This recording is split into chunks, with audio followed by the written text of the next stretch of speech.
उसके बाद peripheral arterial disease, Buerger disease, सेनो डिजीज, सबको डिटेल में डिस्कस करते हैं.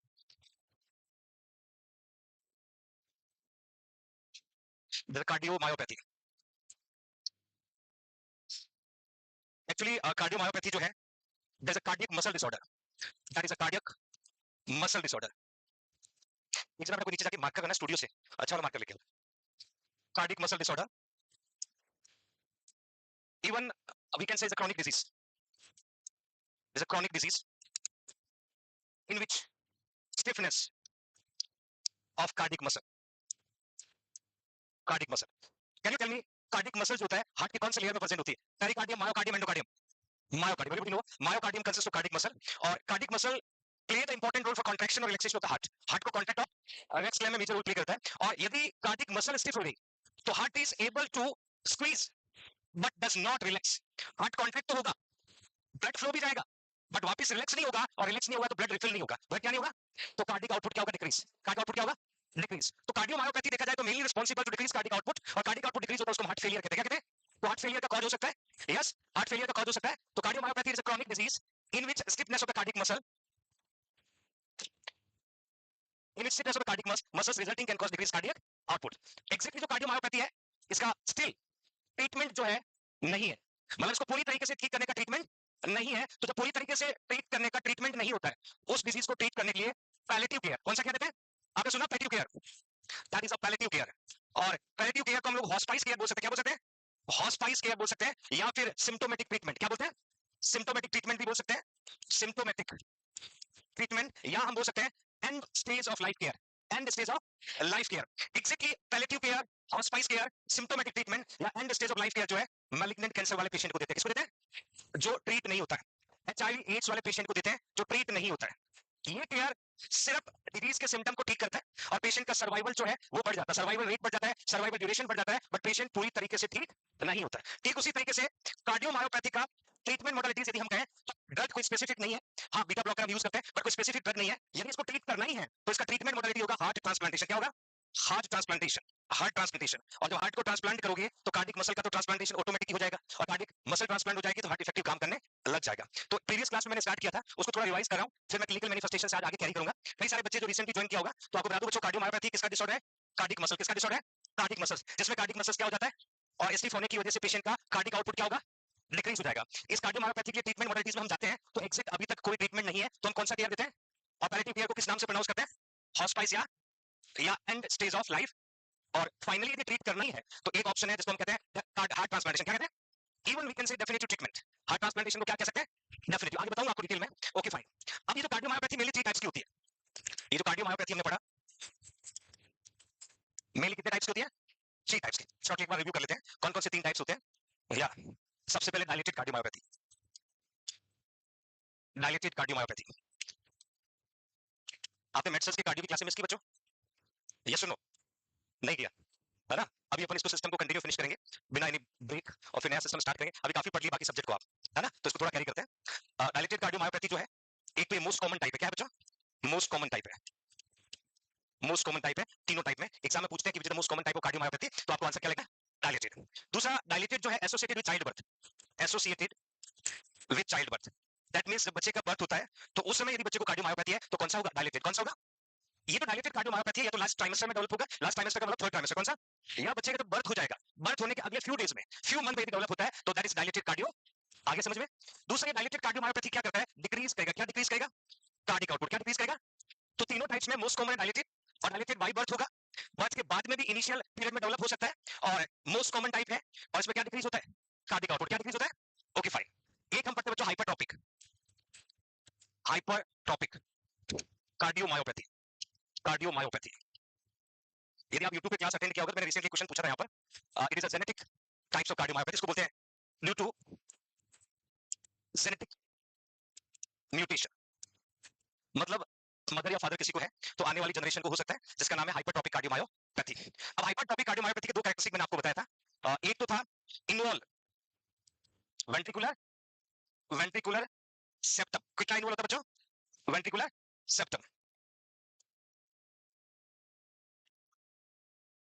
That is involve ventricular septum. Second one does not change cardiac output. Does not change cardiac output. First वाला कौन सा है? डायलेटेड। फर्स्ट वाला कौन सा है? और डायलेटेड क्या है? मोस्ट कॉमन क्या है? और बाई बर्थ एसोसिएटेड कौन सा होता है? डायलेटेड होता है। क्या कॉज करता है डिक्रीज कार्डियक? ओके। सेकंड मैंने कहा हाइपरटॉपिक जो है इसका कॉज क्या होता है? Genetic mutation. जेनेटिक म्यूटेशन का मतलब है यदि मदर या फादर से इन्फेक्टेड जीन कमिंग जनरेशन को ट्रांसफर होकर के फिर म्यूटेट होते हैं, फिर मल्टीप्लिकेशन करते हैं, दैट कैन कॉज म्यूटेशन। तो हाइपरटॉपिक में क्या होता है? वेंट्रिकुलर सेप्टम का इन्वॉल्वमेंट होता है। किसका इन्वॉल्वमेंट है? और सेप्टम का इन्वॉल्वमेंट है तो चैम्बर पे फर्क नहीं पड़ता है, तो कार्डिक आउटपुट चेंज नहीं होता। कार्डिक आउटपुट आपसे सीधा पूछते हैं which type of cardiomyopathy does not change cardiac output? Hypertrophic. क्या लिखोगे? Hypertrophic. Very good. And last one restrictive. Restrictive cardiomyopathy. Cardiomyopathy. Restrictive cardiomyopathy में क्या होता है? स्टिफनेस प्रेजेंट होता है और स्टिफनेस की वजह से स्क्वीज हो जाता है बट डज नॉट रिलैक्स। क्या नहीं होता है? रिलैक्स नहीं होगा। चैम्बर जो है स्क्वीज हो रहा है, आउटपुट जा रहा है, बट वो रिफिल होने के लिए वापस relax, that can cause decrease cardiac. तो रेस्ट्रिक्टिव भी कार्डियक आउटपुट को चेंज करता है। तो already we discuss three types, one of the dilated cardiomyopathy, hypertrophic cardiomyopathy, restrictive cardiomyopathy. Dilated can cause decrease cardiac output, hypertrophic does not change cardiac output, restrictive can cause decrease cardiac. Remember? Okay, next carry करते हैं। आज start करते हैं further clinical manifestation. Dyspnea, cough, expectoration, weakness, edema are the classical sign of symptom of restrictive cardiomyopathy. Actually क्या होता है बच्चों? Suppose ये आपका हार्ट है, this is your heart. Heart consists of how many chamber? Four chamber. That is the right atrium, right ventricle, left atrium, left ventricle. और left ventricle से blood किसमें जाता है बच्चों? Aorta. That is your aorta. Okay, fine. अब मैंने आप put किया restrictive cardiomyopathy. Restrictive cardiomyopathy exactly जो meaning होता है, squeeze properly and does not relax. Does not relax. That means left ventricle suppose contract हुआ, तो कॉन्ट्रैक्ट होगा तो ब्लड किधर जाएगा बच्चों? आयोटा में। ब्लड किधर जाएगा? आयोटा में। जैसे ही लेफ्ट वेंट्रिकल कॉन्ट्रैक्ट हुआ और blood injected into the iota, उस समय बाइकस्पिड वॉल क्या हो जाएगा? क्लोज हो जाएगा। बाइकस्पिड क्या हो जाएगा? बाइकस्पिड क्लोज होगा तो ब्लड का रिटर्न बैक नहीं होगा, तो ब्लड किधर जाएगा? सिस्टमिक सर्कुलेशन किधर जाएगा? अब जब लेफ्ट वेंट्रिकल कॉन्ट्रैक्ट हुआ, ब्लड इंजेक्ट हुआ और लेफ्ट वेंट्रिकल जब रिलैक्स होगा तो लेफ्ट एटीएम से ब्लड कहां पहुंचेगा? अब left ventricle does not relax. जब रिलैक्स नहीं हो रहा है तो एटीएम का ब्लड वेंट्रिकल में और नहीं आ रहा तो कार्डिक आउटपुट क्या हो रहा है?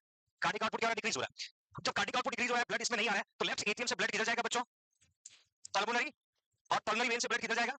लंग्स। और यदि पल्मोनरी वेन से लंग्स में पहुंच गया तो लंग्स से फिर किधर जाएगा? Right ventricle. राइट वेंट्रिकल से किधर जाएगा? राइट एटीएम से किधर जाएगा? सुपीरियर। और दूसरा किधर जाएगा? Inferior vena cava. That means यदि लेफ्ट साइड से ब्लड फर्दर नहीं जा पा रहा, क्यों? क्योंकि left ventricle does not relax. जब लेफ्ट वेंट्रिकल रिलैक्स नहीं हो रहा है तो ये ब्लड वापस क्या होने लगेगा बच्चों? Return back. और लेफ्ट एटीएम से ब्लड कहां जाएगा? पल्मोनरी वेन से ब्लड कहां जाएगा? इधर से भी ब्लड कहां आ रहा था, तो लंग्स में ब्लड बढ़ेगा तो पेशेंट को क्या होगा? डिफिकल्टी इन ब्रीथिंग होगा। दूसरा पेशेंट को क्या होगा? तीसरा क्या होगा? और जब लंग्स में प्रेशर बढ़ रहा है तो O2 सप्लाई इंपेयर्ड हो रहा है, तो क्या डेवलप हो जाएगा? वीकनेस। अब यदि पेशेंट का कंडीशन बढ़ा तो ब्लड वापस किधर जाने लगेगा? Right ventricle. राइट वेंट्रिकल से किधर जाएगा? और वापस कहां पहुंच जाएगा? Superior vena cava. और कहां पहुंच जाएगा? Body system. तो क्या डेवलप हो जाएगा? एडिमा। आ रहा है समझ में? यहां लिखा मैंने, is a classical sign. Exam में बड़ा एमसीक्यू आता है, please note down everyone. Dyspnoea, cough expectoration, weakness, oedema, these are the classical sign.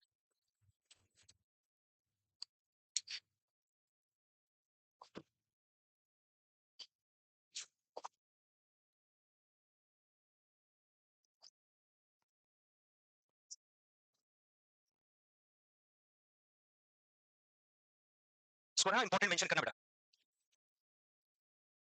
ये इनफ्लेक्स पैटर्न का बड़ा एमसीक्यू पूछा जाता है। एक्सपेक्टोरेशन का मतलब हम कह सकते हैं dry cough without sputum. It's for everyone. इसके अलावा जो एडिशनल सिम्टम है, like symptom of left ventricular failure. Exactly जब भी लेफ्ट वेंट्रिकुलर के फंक्शन लॉस होंगे, और लेफ्ट वेंट्रिकुलर फंक्शन लॉस होने के कारण क्या है? लेफ्ट वेंट्रिकल का स्टिफनेस। और स्टिफनेस होने की वजह से लेफ्ट वेंट्रिकल रिलैक्स नहीं हो रहा है, और रिलैक्स नहीं हो रहा है तो लेफ्ट वेंट्रिकल काम नहीं कर रहा, तो ब्लड वापस किधर जाने लगेगा? लेफ्ट एटीएम किधर जाने लगेगा? और जब जब लेफ्ट वेंट्रिकल फेल हुआ है तो लेफ्ट साइड हार्ट फेल हुआ है। क्या हुआ बच्चों? और लेफ्ट साइड हार्ट जब भी फेल हुआ है तो पल्मोनरी सिम्टम दिखे। कौन सा सिम्टम दिखे? क्योंकि लेफ्ट साइड का हार्ट जब काम नहीं करेगा तो ब्लड वापस कहां है? और सिम्टम कौन से दिखेंगे? पल्मोनरी। कौन सा दिखेंगे? आपको याद होगा मैंने कहा था right side heart failure can cause systemic symptom, left side heart failure can cause. तो जब यहाँ पर लेफ्ट साइड का हार्ट काम नहीं कर रहा है तो लेफ्ट वेंट्रिकुलर फेलियर होगा, ब्लड लंग्स में आएगा, लंग्स के सारे symptom, for example dyspnoea, dyspnoea on exertion, pulmonary oedema, expectoration, ये सारे जो सिम्टम है ये किसके बच्चों? लंग्स के। क्योंकि लंग्स में क्या बढ़ रहा है? कंजेशन। इधर से भी ब्लड लंग्स में आ रहा है और राइट साइड से भी ब्लड का है, लंग्स में आ रहा है। तो लेफ्ट वेंट्रिकुलर फेलियर के सिम्टम आपको देखने को मिलेंगे। इसके अलावा वीकनेस, फटीग ऑलरेडी मैंने बताया, activity intolerance due to lack of oxygen, due to lack of oxygen, then chest pain again lack of oxygen, and syncope. Syncope का मतलब होता है temporary loss of consciousness, temporary loss of consciousness is called syncope. जैसे oxygen नहीं मिलेगा कुछ time के लिए आपका कॉन्शियसनेस लेवल लॉस हो जाएगा, इस कंडीशन को कहते हैं सिनकॉप। और टेम्परेरी लॉस ऑफ कॉन्शियसनेस का कॉज भी होता है lack of oxygen. Then dysarrhythmia abnormal rhythm is called dysarrhythmia. और ये सभी कार्डियोमायोपैथी का क्लिनिकल मैनिफेस्टेशन है। और आपको याद हो बच्चों, हमने हार्ट फेलियर पढ़ा था, और हार्ट फेलियर में जब मैंने आपको लेफ्ट साइड हार्ट फेलियर पढ़ाया था, उसका कॉज बताया था कार्डियोमायोपैथी, याद है? कार्डियोमायोपैथी। तो फर्स्ट लिखिएगा।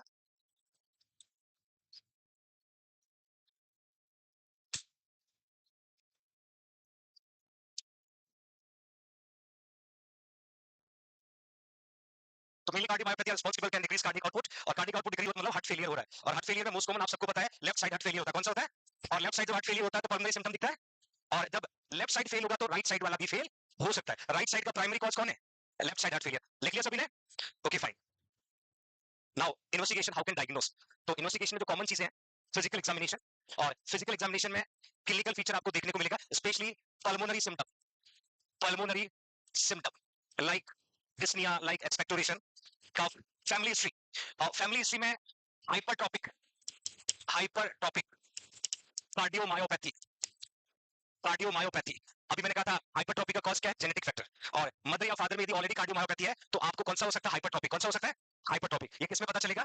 फैमिली हिस्ट्री में, to find out hypertrophy cardiomyopathy. Blood test to find out any kind of infection. Echocardiogram mainly echo कहां करते हैं? Dilated cardiomyopathy. इको में क्या करते हैं बच्चों? हार्ट का अल्ट्रासाउंड करते हैं, हार्ट का यूएसजी करते हैं, जिससे हार्ट को अलग अलग एंगल से देखते हैं कि कौन सा चैम्बर है that does not work properly। तो यहाँ कौन सा चैम्बर मिलेगा? Left ventricle. कौन सा मिलेगा? इको कार्डियोग्राम जो है हार्ट फेलियर में भी करते हैं। किसमें करते हैं? हार्ट फेलियर में। तो इको कार्डियोग्राम का मतलब होता है हार्ट अल्ट्रासाउंड, हार्ट का ultrasound, that is USG of the heart is called echo cardiogram. Then stress test. अभी आपको एक सिम्टम बताया था, चेस्ट पेन, और चेस्ट पेन का कॉज होता है lack of blood supply to the myocardial cell और tissue resulting lack of oxygen supply. जब कार्डियक सेल और टिश्यूज में ब्लड नहीं जाएगा तो क्या नहीं पहुंचेगा? ऑक्सीजन, और पेशेंट कंप्लेन करेगा चेस्ट पेन। अब हमें देखना है स्ट्रेस टेस्ट, और स्ट्रेस टेस्ट का मैं बेस्ट एग्जांपल आपको बताऊं, TMT, treadmill test. Treadmill test सुना है? ट्रेडमिल टेस्ट कैसे करते हैं? आपको चेस्ट लीड लगाते हैं, और चेस्ट लीड लगाने के बाद ट्रेडमिल पे आपको पहले स्लोली चलने के लिए बोला जाता है, फिर थोड़ा स्पीड करते हैं, और लगातार आपका blood pressure, heart rate monitor करते रहते हैं। और आपकी हार्ट रेट जैसे जैसे आपका स्पीड बढ़ेगा आपका हार्ट रेट बढ़ता जाएगा, और हार्ट रेट बढ़ता जा रहा है मतलब हार्ट में ऑक्सीजन की डिमांड बढ़ रही है, और ऑक्सीजन की डिमांड बढ़ने के साथ आप स्पीड अप कर पा रहे हो, और still you does not have any kind of chest pain, मतलब आपके सफिशिएंट ऑक्सीजन मिल रही है। और जैसे जैसे स्पीड बढ़ाया 10 टू 15 मिनट तक आप ट्रेडमिल पे हो और आपने कंप्लेन किया कि मुझे चेस्ट पेन हो रहा है, इट मींस ड्यूरिंग एग्जर्शन आपके हार्ट में ऑक्सीजन की डिमांड बढ़ रही है, डज नॉट फुलफिल, वो फुलफिल नहीं हो रही है, तो आपको क्या हो रहा है? Chest pain. तो आपको डॉक्टर एडवाइस करेगा कि एग्जर्शन से बचना है, क्योंकि आपका हार्ट इतना कैपेबल नहीं है कि वो एग्जर्शन में डिमांड को फुलफिल कर पाए। आप कभी भी नोट करना, जैसे स्टेयर से ऊपर आते हो, पहली सीढ़ी पे और लास्ट सीढ़ी पे आने पे कुछ डिफरेंस फील करते हो? ऑलमोस्ट बैग आके ऐसे पटक देते हो बेंच पे, और फिर एक बार बैठ जाते हो, लंबी लंबी सांस लेते हो, फिर हाथ से ऐसे ऐसे करते हो। यस और no? That means you need more oxygen, और उसके बाद आपको आराम मिल रहा है, it means your heart doing very good. और आपको आराम नहीं मिल रहा, you need to be concern with physician. किससे संपर्क करना चाहिए? और फिर नर्सिंग कंपटीशन के एमसीक्यू आते हैं कि ऐसा ऐसा हो गया तो सबसे पहले क्या करोगे? तो बड़ा एक favourite answer, call the physician, है ना? Call the physician. Okay fine. तो स्ट्रेस टेस्ट में हम हार्ट के ऑक्सीजन की डिमांड की रिक्वायरमेंट को चेक करते हैं। एक और इन्वेस्टिगेशन है जेनेटिक टेस्टिंग, स्पेशली फॉर या that is a हाइपरट्रॉपिक cardiomyopathy, specific investigation. तो ये हार्ट की स्टडी करते हैं अलग अलग इन्वेस्टिगेशन से। इको है, ब्लड टेस्ट है, फैमिली हिस्ट्री है, फिजिकल एग्जामिनेशन है, स्ट्रेस टेस्ट है कार्डियक सिम्पटम को चेक करने के लिए, जेनेटिक टेस्टिंग है हाइपरट्रॉपिक कार्डियोमायोपैथी का पता लगाने के लिए। चलिए आगे। अच्छा, ईएसआईसी का पेपर कौन कौन लेके आए? थोड़ा हाथ वैसे ना, डनलप ट्रैक्शन मत लगाओ, there is a Dunlop traction, skin traction, थोड़ा हाथ करो। गुड। और एसजीपीजीआई, ठीक है। दो एग्जाम हुए हैं, और सबका जो फेवरेट एग्जाम है वो सितंबर में, नॉर्सेट। कौन कौन जो है नॉर्सेट में एलिजिबल नहीं है? एलिजिबल नहीं है, ओके। फिर भी आप नॉर्सेट की रेस में दौड़ रहे हो, इट्स प्राउड मोमेंट, है ना? कभी ये नहीं समझना कि हम एलिजिबल आज नहीं तो कल होंगे, और कल नहीं तो परसों होंगे, बाकी कई सारे एग्जाम्स होते हैं। तो इन दोनों एग्जाम को आपने अटेंड किया, पेपर दिया। आप पहले एग्जाम देते थे जब आपने कोचिंग स्टार्ट नहीं किया, या जब आप पढ़ाई में सीरियस नहीं थे, जब आपको बुरा नहीं लगता था, एक आध एमसीक्यू गलत हो जाता था, और अभी क्या डिफरेंस महसूस किया? ये बैक साइड वाले बच्चे बताओ, शांत बैठे पीछे, क्या महसूस किया बच्चों? दोनों डिफरेंस क्या महसूस किया? हाँ बताओ। दिया आपने एग्जाम? एक भी नहीं दिया? ये भी stand up. What difference you feel before and after? ESIC का एग्जाम कई बच्चों को पहला था, वो मैच द फॉलोइंग वाला एमसीक्यू। अभी क्या लगा, थोड़ी अच्छी मेहनत करे तो हो सकता है ना? ओके। आपने दिया बेटा? कैसा रहा? हाँ, और ये सही सी ऐसा नहीं कि एमसीक्यू देखिए, एक कहां से आ गए हैं? वो डर आपको लगा, सबको लगा, फिर कोशिश की, बड़े एमसीक्यू थे। ओके फाइन, आपने दिया। हाँ, और जो क्लासेस स्टार्ट अटेंड किया आपने, वेरी गुड, सही सारी चीजें मिली। मैं पूछने का पर्पस था, कोई पतला होता है, कोई मोटा होता है, कोई रिच होता है, कोई पुअर होता है, कोई गार्ड होता है, कोई डायरेक्टर होता है। हर इंसान को रेस्पेक्ट मिलना चाहिए, मतलब हर एमसीक्यू को इज्जत। कई बच्चों को वन लाइनर पढ़ना अच्छा लगता है, कई बच्चों को बड़े एमसीक्यू पढ़ना अच्छा लगता है। एग्जामिनर वो सब कुछ कर सकता है जो सोच सकता है। तो हमें इन दोनों एग्जाम से क्या सीख लेना चाहिए? सिंगल वर्ड को भी याद करना है, 10 लाइन का एमसीक्यू को भी पढ़ना है। स्किप नहीं करना कि हाँ भाई ये नहीं आता, मैं आगे देख लूंगा। दूसरा, हमेशा एग्जाम में कुछ नया या कुछ अनहोनी होती है, जो अनएक्सपेक्टेड होता है, तो वो सबके साथ है। आप ये बुरा नहीं माने कि मेरे साथ ही हुआ।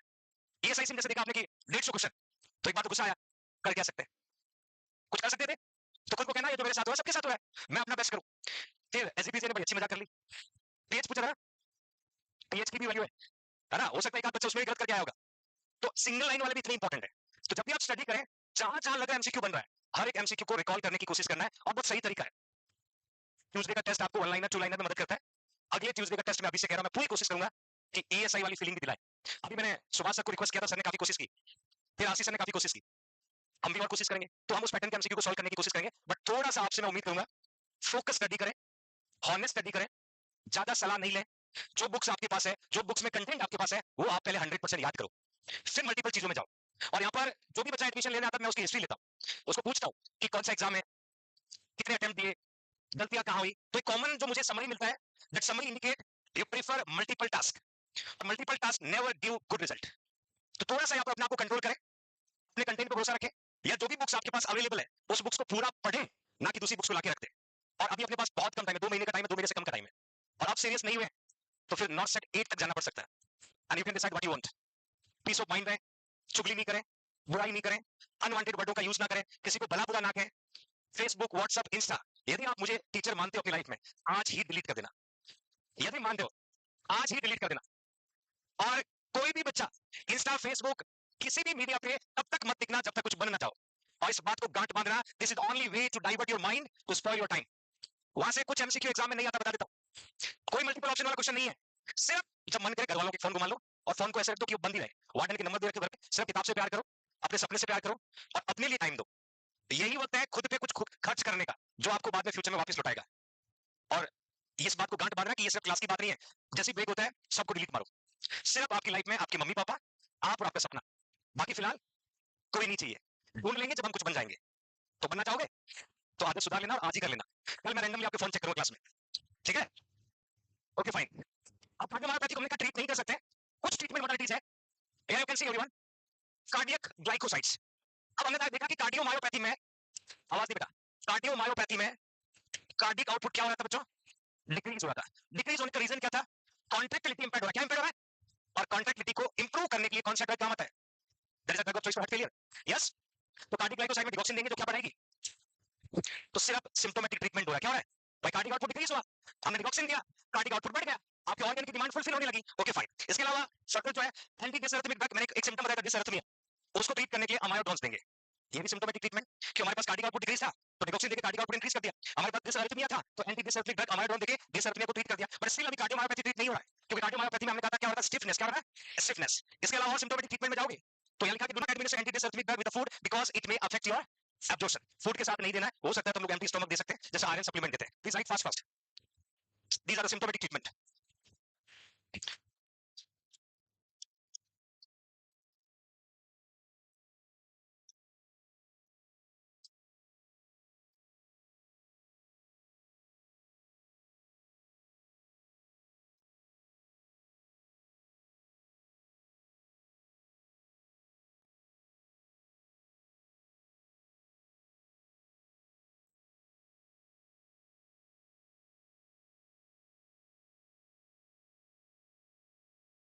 So everyone, थोड़ा सा स्पीड से लिखिएगा बच्चों।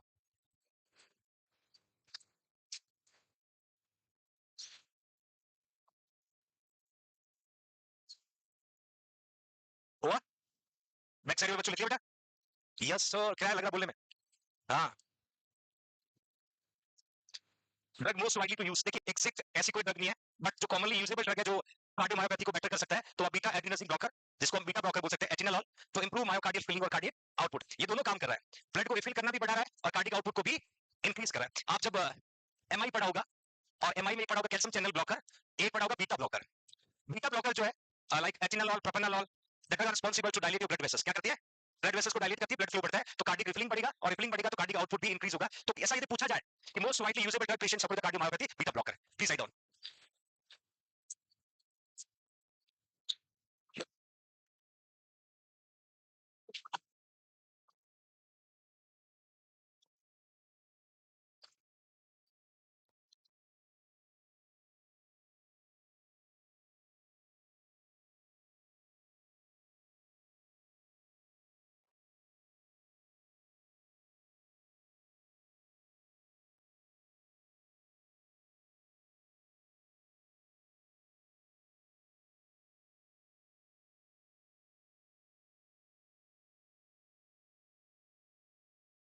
ये सभी ने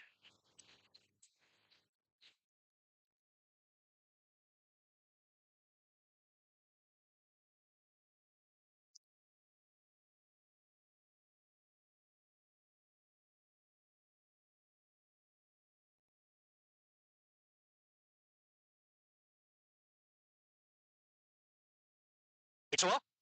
okay now next, one of the surgical management, आपको मैंने एक हाइपरट्रॉपिक कार्डियोमायोपैथी पढ़ाया था बच्चों भी, हाइपरट्रॉपिक, और हाइपरट्रॉपिक कार्डियोमायोपैथी मैंने कहा था कौन इन्वॉल्व हो रहा है, सेप्टम, कौन इन्वॉल्व हो रहा है, इस पिक्चर में आप देख सकते हो, ये राइट एट्रियम है, राइट वेंट्रिकल है, लेफ्ट एट्रियम है, लेफ्ट वेंट्रिकल है। लेफ्ट वेंट्रिकल जो है ऑलमोस्ट वो आउट ऑफ 100% जो वॉल्यूम होता है उसका 70% इजेक्ट करता है सिस्टमिक सर्कुलेशन, कितना परसेंट, मतलब यदि लेफ्ट वेंट्रिकल में 100 ml ब्लड है तो 70 ml कॉन्ट्रैक्शन होने पर ब्लड कहां चला जाएगा, सिस्टमिक सर्कुलेशन। तो यह सेप्टम जो है इन्वॉल्व हुआ, सेप्टम थिकनेस हुई, वेंट्रिकल का साइज नैरो हुआ, but still your ventricle is able to eject 70% blood in cardiac output, जिसकी वजह से पेशेंट का कार्डियक आउटपुट चेंज नहीं होता। तो इस तब ऐसे सेप्टम को रिमूव करने के लिए हम एक सर्जिकल इंटरवेंशन करते हैं, that is known as ventriculomyotomy, surgical incision of the ventricle in hypertrophic cardiomyopathy, और जो थिकन पोर्शन होगा उसको रिमूव कर लिया जाएगा जिससे चेंबर का साइज नॉर्मल आ सके।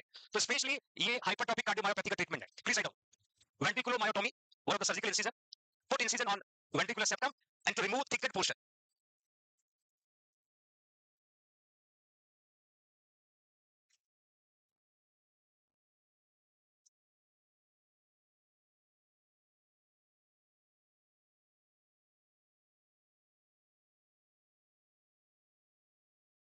ये ब्लिंकिंग पहले भी चल रहा था, आज ही हो रहा है, कोई कुछ नया होने वाला है, एक positive.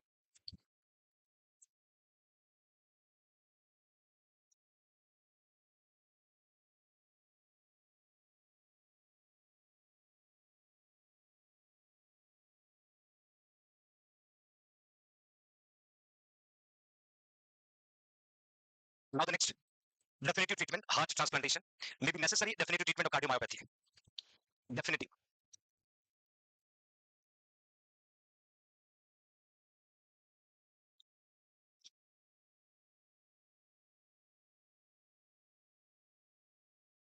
If heart does not come back to the normal function, यदि किसी पेशेंट को कार्डियोमायोपैथी हुआ है और उसको हमने बीटा ब्लॉकर दिया, डिगॉक्सिन दिया, एंटी डिसर्मिक ड्रग दी, और स्टिल पेशेंट का कार्डियक आउटपुट इंक्रीज नहीं हो रहा है, तो लास्ट ऑप्शन है there is a heart transplantation. तो इसमें क्राइटेरिया मैंने पुट किया हुआ है, transplantation into the recipient within 6 hour to procurement, मतलब डोनर से लेकर रिसीवर तक पहुंचाना और रिसीवर के बॉडी में ट्रांसप्लांट करना, ये ड्यूरेशन विद इन 6 आवर होना चाहिए। कई बार देखो ना ग्रीन कॉरिडोर बनाते हैं कि जोधपुर एम्स से हार्ट को भुवनेश्वर एम्स भेजा, तो उस ग्रीन कॉरिडोर में ट्रैफिक को एलिमिनेट करते हैं, पाथवे देते हैं, बाई एयर भुवनेश्वर पहुंचाया जाता है, तो ये ड्यूरेशन जो है लेस देन 6 आवर का होता है, तो वहां ग्राफ रिजेक्शन का रिस्क कम होता है। एक वर्ड सुना ग्राफ रिजेक्शन, है ना, ग्राफ रिजेक्शन, रिजेक्शन, ये ग्राफ रिजेक्शन जो है ये किसी भी ऑर्गन को हम ट्रांसप्लांट करते हैं तो उसके बाद होने वाला कॉम्प्लिकेशन, ये हाइपर एक्यूट होता है, एक्यूट होता है, क्रॉनिक होता है, different type of graph rejection होता है। ग्राफ रिजेक्शन का मतलब जहां जहां हमने एनास्टोमोसिस किया वहां से वो एनास्टोमोसिस वाला पोर्शन जो है वो रिजेक्ट हो जाएगा और उस डोनेटेड ऑर्गन के फंक्शन लॉस हो जाएंगे। तो ग्राफ रिजेक्शन देखा जाए तो ऑलमोस्ट हर ऑर्गन का, आपने सुना होगा लीवर ट्रांसप्लांटेशन, किडनी ट्रांसप्लांटेशन, है ना, यहाँ पर लंग्स ट्रांसप्लांटेशन, हार्ट ट्रांसप्लांटेशन, इन किसी भी ऑर्गन को जब हम ट्रांसप्लांट करते हैं तो ट्रांसप्लांट करने से पहले रिसीवर को इम्यूनोसप्रेसिव ड्रग्स देते हैं। कौन सी ड्रग्स देते हैं, इम्यूनोसप्रेसिव ड्रग्स दी जाती है। The immunosuppressive drugs are responsible to suppress your immunity, जिसकी वजह से डोनेटेड ऑर्गन को रिसीवर इजीली एक्सेप्ट कर सकता है। Even some time immunosuppressive drug will use life long, जब तक आपको कोई ऑर्गन ट्रांसप्लांट हो रखा है तब तक आपको ड्रग लेना पड़ेगा, मतलब बची हुई पूरी लाइफ आपको इम्यूनोसप्रेसिव लेना पड़ेगा। Always you are risk to graft rejection. क्या हो सकता है, ग्राफ रिजेक्शन। तो ये चाहे कोई भी ऑर्गन को हम ट्रांसप्लांट करें, मैंने यहाँ पर मेंशन किया हार्ट का यदि रिजेक्शन होता है तो क्या क्या सिम्टम हमें दिखेगा? हाइपोटेंशन, डिसअरिथमिया, वीकनेस, फटीग और डिजीनेस। और डिजीनेस को बोलते हैं feeling of discomfort, feeling of discomfort is called dizziness. तो यदि पेशेंट को ट्रांसप्लांटेशन हुआ है और आपको देख रहा है कि पेशेंट को हाइपोटेंशन हुआ है, पेशेंट को डिसअरिथमिया हुआ है, पेशेंट को फटीग हो रहा है, पेशेंट को फीलिंग ऑफ डिस्कंफर्ट हो रहा है, इसका मतलब आपका हार्ट क्या हो चुका है बच्चों? रिजेक्शन। कई बार नहीं पता, कॉर्नियल रिजेक्शन, कॉर्नियल ट्रांसप्लांटेशन, है ना? तो ये सिम्टम इंडिकेट करता है कि आपका हार्ट जो है अपने नॉर्मल एनाटॉमिकल पोजीशन से रिजेक्ट हो चुका है, तो वॉल्यूम कम हो गया तो हाइपोटेंशन हो गया, रिदम एब्नॉर्मल हो गया तो डिसअरिथमिया हो गया, ऑक्सीजन सप्लाई कम हो गया तो फटीग और वीकनेस हो गया, और dizziness is feeling of discomfort. Last में मेंशन किया require life time immunosuppressive therapy, जिंदगी भर इम्यूनोसप्रेसिव लेना होगा। और इस तरीके के पेशेंट को always patient are prone to develop infection, क्योंकि इम्यूनोसप्रेसिव ड्रग है, इम्यूनिटी सप्रेस है, तो इन्फेक्शन होने का रिस्क हमेशा बना रहेगा।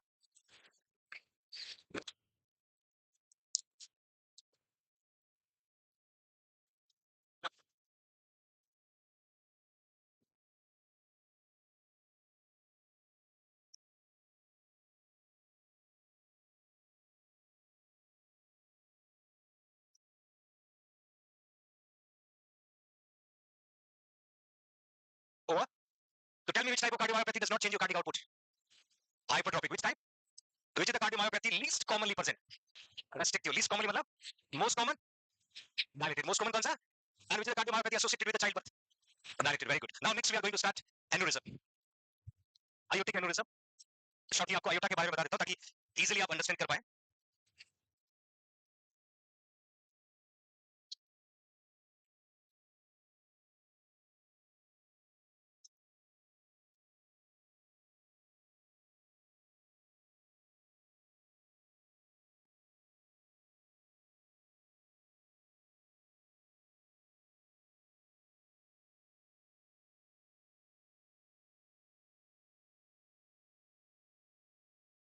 Which is the largest or longest artery of human body? Aorta. Actually this is your aorta. Aorta कहाँ कनेक्टेड है? Left ventricle. कहाँ कनेक्टेड बच्चों? Left ventricle. और लेफ्ट वेंट्रिकल जैसे aorta कैरी करता है तो सबसे पहला जो पोर्शन होता है aorta का इज कॉल्ड असेंडिंग aorta। क्या बोलते हैं? That is ascending aorta। Ascending aorta। और आपको अच्छे से पता है 5 सेंटीमीटर लॉन्ग कितना होता है बच्चों? 5 सेंटीमीटर लॉन्ग होता है, that is called ascending, which is the first part of aorta। Ascending first part of aorta पूछे तो भी असेंडिंग aorta। और असेंडिंग aorta के बाद में होता है that is a very good arch of aorta। Arch of aorta। Arch of aorta के बाद में आता है दैट इज अ डिसेंडिंग।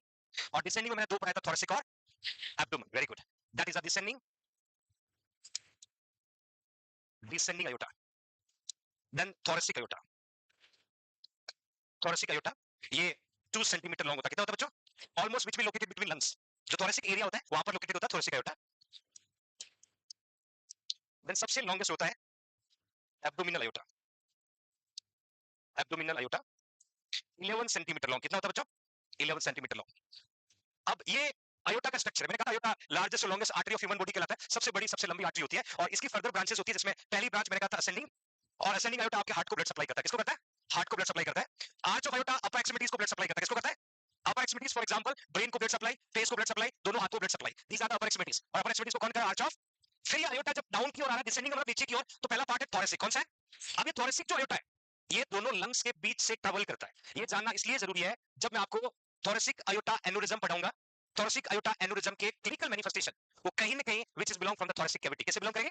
तो आपको पता होना चाहिए कि थोरेसिक अयोटा दोनों लंग्स के बीच से ट्रेवल करता है, और जैसे ही डायफ्राम को क्रॉस करते हैं, enter into the abdomen, enter into the, that is called abdominal aorta. That is called abdominal. भाई एब्डोमिनल कैविटी और थोरेसिक कैविटी को डिवाइड कौन करता है? डायफ्राम। फॉर एग्जांपल सपोज ये आपका एब्डोमेन है, this is your diaphragm, this one pelvic area. तो डायफ्राम को जैसे हम क्रॉस कर लेंगे तो पोर्शन कौन सा हो जाएगा? एब्डोमिनल। कौन सा हो जाएगा? और एब्डोमिनल अयोटा की लेंथ कितना है? 11 सेंटीमीटर। और याद रखना abdominal aorta responsible to supply blood to the kidney. Kidney को ब्लड कौन देता है? Abdominal aorta. तो ये तो बात हो गई अयोटा की। अब जब हम एन्यूरिज्म की बात करें, aorta artery, that is artery. Aorta क्या है? देन आर्टरी की ब्रांचेस को बोलते हैं आर्टेरियोस। क्या बोलते हैं? और आर्टेरियोस की ब्रांचेस को बोलते हैं कैपिलरीज। आर्टेरियोस की ब्रांचेस को क्या बोलते हैं? और इन ब्रांचेस की 3 लेयर्स होती है। कितनी लेयर्स बच्चों? आउटर, मिडल और इनर। दूसरी तरफ भी जाओगे, इनर, मिडल और, तो सबसे बाहर वाली जो लेयर होती है उसको ट्यूनिका एडवेंटिशिया बोलते हैं। क्या बोलते हैं? बीच वाले को ट्यूनिका मीडिया, ट्यूनिका, और अंदर वाले को ट्यूनिका इंटीमा, ट्यूनिका। तो can you tell me your blood vessels consist of how many layer? What is the name of outer? Tunica adventitia. Middle, inner, okay fine. अब जो मिडल लेयर है tunica media, tunica media जो है, इस layer का काम है contraction और रिलैक्सेशन। जब ब्लड ट्रेवल करता है ब्लड वेसल्स में, तो ब्लड फ्लो को आगे भेजने के लिए ब्लड वेसल्स कॉन्ट्रैक्ट होता है, रिलैक्स होता है। तो ये जो ब्लड वेसल्स की middle layer tunica media, that layer responsible to contract और रिलैक्स। अब जब हम एन्यूरिज्म पढ़ेंगे, एन्यूरिज्म का मतलब होता है डायलेटेड डायलेटेड या pouch forming, dilated pouch forming wall of blood vessels, wall of, और जब ब्लड वेसल्स का वॉल डायलेट हो रहा है या पाउच फॉर्म हो रहा है, उसका मेन कॉज होता है weakness of middle layer of blood vessels, और मिडल लेयर का नाम है ट्यूनिका। तो ट्यूनिका मीडिया एनोरिज्म में मोस्ट इफेक्टिंग लेयर होती है। मोस्ट, जब पूछेंगे कि which is the layer most affecting can cause aneurysm, तो एडवेंटिशिया बाहर वाला है, मीडिया बीच वाला है, और इंटीमा अंदर वाला है। तो tunica media always most affecting layer of aneurysm, most affecting layer of, और the name is tunica media. Tunica, अब जैसे नॉर्मल आपके सामने आयोटा का स्ट्रक्चर ऐसा दिख रहा है, और जैसे ही पेशेंट को एनोरिज्म होगा, जैसे ही पेशेंट को एनोरिज्म होगा, यही आयोटा जो है इस तरीके से पाउच बना लेगा। That is called aneurysm. One side हो सकता है, बोथ साइड हो सकता है, और ये पाउच बनने का कॉज वीकनेस हो सकता है, इन्फेक्शन हो सकता है, टीयरिंग आउट हो सकता है। कोई ट्रॉमा हुआ, ट्रॉमा की वजह से कोई लेयर रप्चर हो गई तो पाउच फॉर्म हो सकता है, या कोई infectious disease for example syphilis, तो सिफिलिस क्या करता है, इनर सरफेस को डैमेज कर देता है, लेयर को वीक कर देता है, तो क्या बन जाता है, पाउच बन जाता है। यदि आपने सुना होगा डाइवर्टिकुलोसिस, डाइवर्टिकुलाइटिस सुना है, डाइवर्टिकुलोसिस की यदि हम बात करें, या डाइवर्टिकुलोसिस या डाइवर्टिकुलाइटिस की बात करें, that you can see everyone, जैसे आपका इंटेस्टाइन है, ये आपका इंटेस्टाइन है normally, and this is your intestine, ये नॉर्मल इंटेस्टाइन है, और यहाँ पर आप देख पा रहे होंगे क्या बना हुआ है, पाउच बना हुआ है। This is called diverticulosis. क्या बोलते हैं, डाइवर्टिकुलोसिस। और इसी में इंफ्लेमेशन हो गया तो डाइवर्टिकुलाइटिस, डाइवर्टिकुलाइटिस। इंटेस्टाइन में ये कंडीशन कॉज होता है इंटेस्टाइनल वॉल वीक की वजह से, आर्टरी में कॉज होता है आर्टरी की लेयर है वॉल वीक की वजह से। तो जहां पर ये पाउच फॉर्मेशन होता है, उसमें हम इंटेस्टाइन में होंगे तो डाइवर्टिकुलोसिस बोलेंगे, और आर्टरी में होगा एनोरिज्म बोलेंगे। क्या बोलते हैं, आया समझ में? Okay,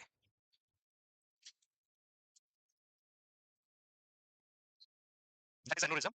Abnormal widening or ballooning of portion of the artery due to weakness in the wall of the blood vessels is called aneurysm. It's called aneurysm. Suppose this is your normal aorta, that is aneurysm. That is aneurysm. Please write fast.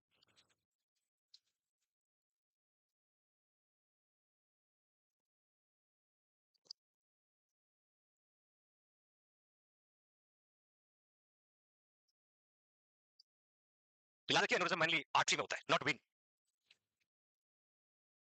When जब आपका dilated टॉर्टस होता है, that's called varicose when. क्या बोलते हैं, varicose when. Of your artery responsible, we can say aneurysm. I will show the picture. Here you can see everyone. That is aneurysm. यहाँ तक आपका नॉर्मल आर्टरी दिखा है, और यहाँ पर आके आप देख पा रहे होंगे, दैट इज एनोरिज्म।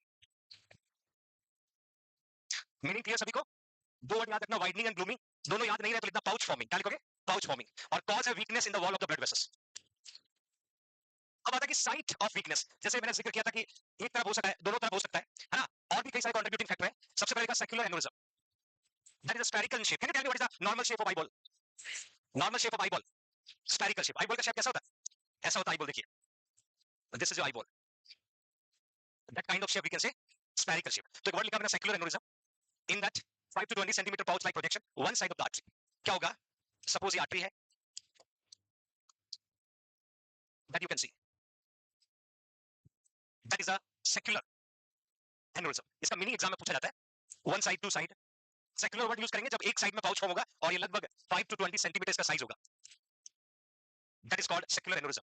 छोटी छोटी इमेज बना लेना एग्जाम के पर्पस से, बहुत इंपॉर्टेंट है। Secular aneurysm, spherical in shape, 5 to 20 centimeter pouch like projection for one side due to weakness of the blood vessel wall.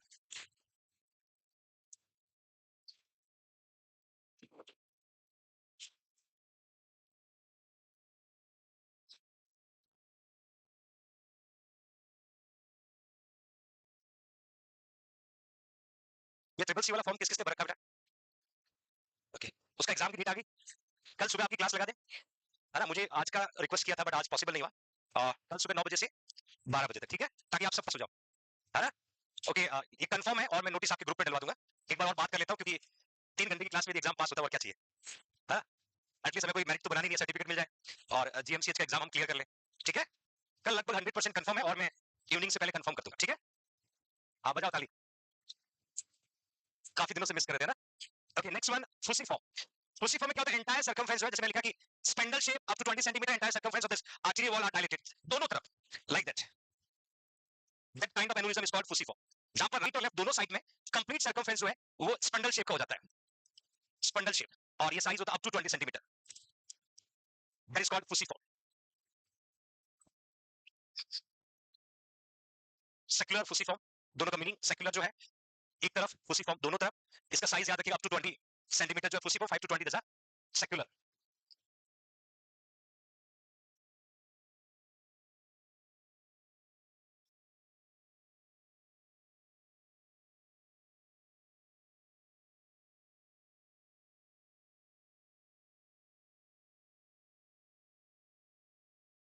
हुआ? Again I will show the picture exactly कैसे दिखते हैं, that you can सी। एक तरफ गुब्बारा बन रहा है, सेक्युलर है, दोनों तरफ that is a cruciform. So everyone, खाना लंच नहीं कराया क्या? खिलाया ना? तो उसका कार्बोहाइड्रेट एटलीस्ट आप यूटिलाइज तो करो। ऐसे है ना, मुरझाए हुए चेहरे और दबी हुई आवाज कभी अच्छा रिजल्ट नहीं देते। Sushila, are you alright? तो ऐसे देख रहे बैठे ऐसे। मैं वही इंसान हूँ, यूट्यूब पे बनाता हूँ, कभी कभी आपसे मिलने आ जाता हूँ टेस्ट में, है ना? थोड़ा सा बच्चों ना, जिस काम के लिए आए ना उस काम से प्यार करो। इसको ना ऐसे मत मानो कि मजबूरी है। पीछे जो बच्चे बैठे बिल्कुल फेस ऑफ है उनका, और ऐसा लगता है कि बस अब कुछ नहीं बचा दुनिया में, है? हंसने के ना तो भी फीस भरनी पड़ती है, आप खुद को सेल्फ मोटिवेट रख सकते हो, और एक स्माइल के लोगों को बड़ा संघर्ष करना पड़ता है।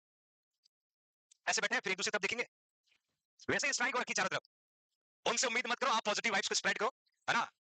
हमारे फोर्थ ईयर वाले बच्चे इधर, ऑलराइट? है? थोड़ा सीरियस लग रहे हो? जितना भी सीरियस लग रहा है, ट्यूसडे के टेस्ट में नंबर पूछो, ध्यान रखना, याद अच्छे नंबर ले आओ। Okay fine. माइकोटिक थोड़ा डिफर है, सेक्युलर और फुसिफॉर्म दोनों हमने देखा। Mycotic aneurysm, tiny weakness in artery wall resulting from infection. क्या होता है? जैसे ये आपकी आर्टरी है, this is your artery, we have 3 layers. अब आर्टेरियल वॉल में कोई इंफेक्शन है, तो ये जो इनर सरफेस है, ये कहीं की इंफेक्शन की वजह से ब्रोकन डाउन हो जाएगा। और ब्रोकन डाउन होने की वजह से मिडल लेयर पे प्रेशर कॉज होगा, और प्रेशर कॉज होते ही आपकी ब्लड वेसल डायलेट हो जाएगा। ये होता है डिसेक्टिंग एनोरिज्म, टीयर इन इनर लाइनिंग। ये मजेदार है, जैसे ये आपकी इनर सरफेस है, ये आपका तीनों लेयर्स है, इनर सरफेस में इनर लाइन में कट लगेगा, टीयर हुआ, वो भी ब्लड ट्रबल कराता है, वो इनर और मिडल के बीच में एक्यूमुलेट होने लगेगा, और एक्यूमुलेट होने लगेगा तो ल्यूमन क्या हो जाएगा? नैरो। ल्यूमन क्या हो जाएगा? Narrow. That kind of aneurysm is called dissecting. मैं फोटो दिखाता हूं आपको, ध्यान से देखिएगा इस पिक्चर में। पहला वाला है माइकोटिक, जहां पर मैंने कहा था इन्फेक्शन की वजह से इनर सरफेस ब्रोकन डाउन हो रहा है जगह जगह। और दूसरा picture that is a dissecting, जहां पर इनर सरफेस जैसे ही ब्रेक डाउन हुआ तो ब्लड चला गया इनर और मिडल के बीच में, इनर और यहाँ पर ब्लड का एक्यूमुलेशन बढ़ गया। जब यहाँ ब्लड का एक्यूमुलेशन बढ़ेगा तो ल्यूमन क्या होने लगेगा? नैरो। तो that is a mycotic. Myco याद रखना, माइक्रो ऑर्गेनिज्म, माइक्रो ऑर्गेनिज्म से याद रखना infection, that is a mycotic due to infection. और dissecting, dissect means cut, clear याद रखना, क्या याद रखोगे? प्लीज राइट डाउन माइकोटिक और डिसेक्टिंग एनोरिज्म।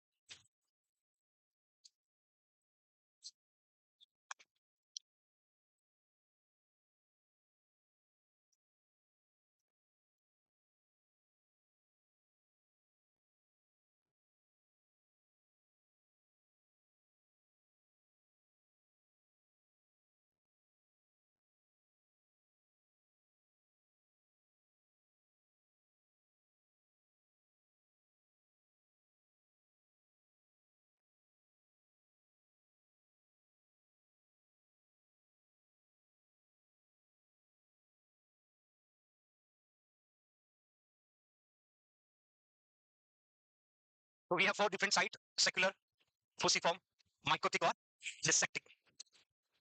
One sided यदि pouch form होता तो क्या कहेंगे? Secular. Entire circumference fusiform.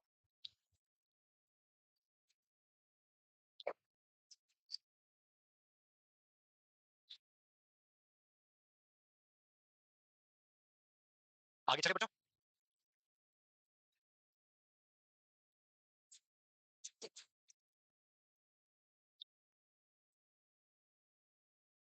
Okay fine, now the very important part, दो क्वेश्चन एग्जाम में आते हैं। एक तो आता है कि most common site of aneurysm.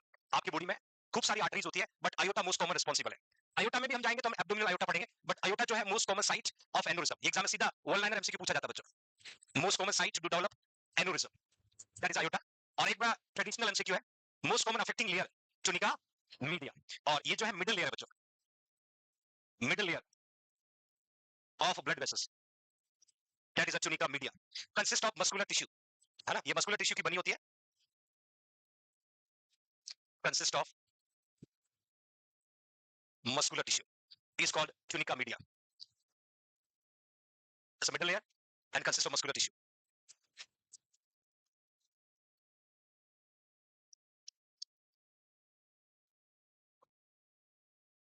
Finish? Then what are the factor और लिखना है?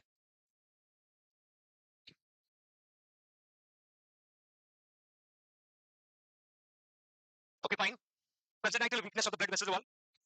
Syphilis. Syphilis. What is the causative organism of syphilis? Trichonema pallidum. It is sexual transmitted disease. It's okay. Syphilis is a sexual transmitted disease. Actually syphilis जो है secular या फुसिफॉर्म, अभी आपने देखा एक वन साइडेड पाउच था और एक एंटायर सर्कमफ्रेंस था, ये दोनों एनोरिज्म कॉमनली यदि डेवलप होते हैं तो इनका कॉज सिफिलिस हो सकता है. Syphilis it affect layer of blood vessels, इसको अफेक्ट करता है, और लेयर ऑफ ब्लड वेसल्स जब अफेक्ट होगा, लेयर वीक होगी, तो या तो वन साइडेड पाउच बनेगा या बोथ साइडेड बनेगा, तो दैट इज कॉल्ड सेक्युलर और फुसिफॉर्म. तो सिफिलिस से रिस्पांसिबल हो सकता है ट्रैकोनिमा पैलिडम. ये एमसीक्यू आता है बच्चों एग्जाम में, सिफिलिस का पॉजिटिव ऑर्गेनिज्म पूछा जाता है, Treponema pallidum, that is called syphilis, और syphilis that is a sexual transmitted disease. तो या तो कंजेनाइटली वीक हो सकते हैं वर्ड्स, या सिफिलिस की वजह से हो सकता है, या एनी काइंड ऑफ ट्रॉमा. अभी आपको मैंने बताया था डिसेक्टिंग, याद है, और डिसेक्टिंग जो है ट्रॉमा की वजह से हो सकता है. Atherosclerosis most common cause both thoracic और एब्डोमिनल आयोटिक एनोरिज्म. ये तो आपको हर जगह मिला है, जहां हमने आर्टेरियल डिजीज का जिक्र किया है वहां पर मोस्ट कॉमन कॉज के रूप में कौन आया, याद करिएगा सीएडी. सीएडी का मोस्ट कॉमन कॉज कौन था, आज आगे मैं आपको पढ़ाऊंगा पेरिफेरल आर्टेरियल डिजीज, और पेरिफेरल आर्टेरियल डिजीज का भी मोस्ट कॉमन कॉज कौन मिलेगा, एथेरोस्क्लेरोसिस. यहां पर थोरेसिक एब्डोमिनल एनोरिज्म जो है इन दोनों के लिए रिस्पांसिबल है, दिस एथेरोस्क्लेरोसिस.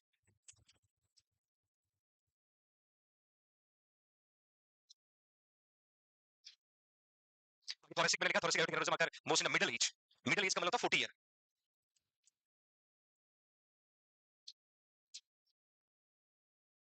40 ईयर, आप अपने आप से क्या एक्सपेक्ट कर रहे हो 40 ईयर में,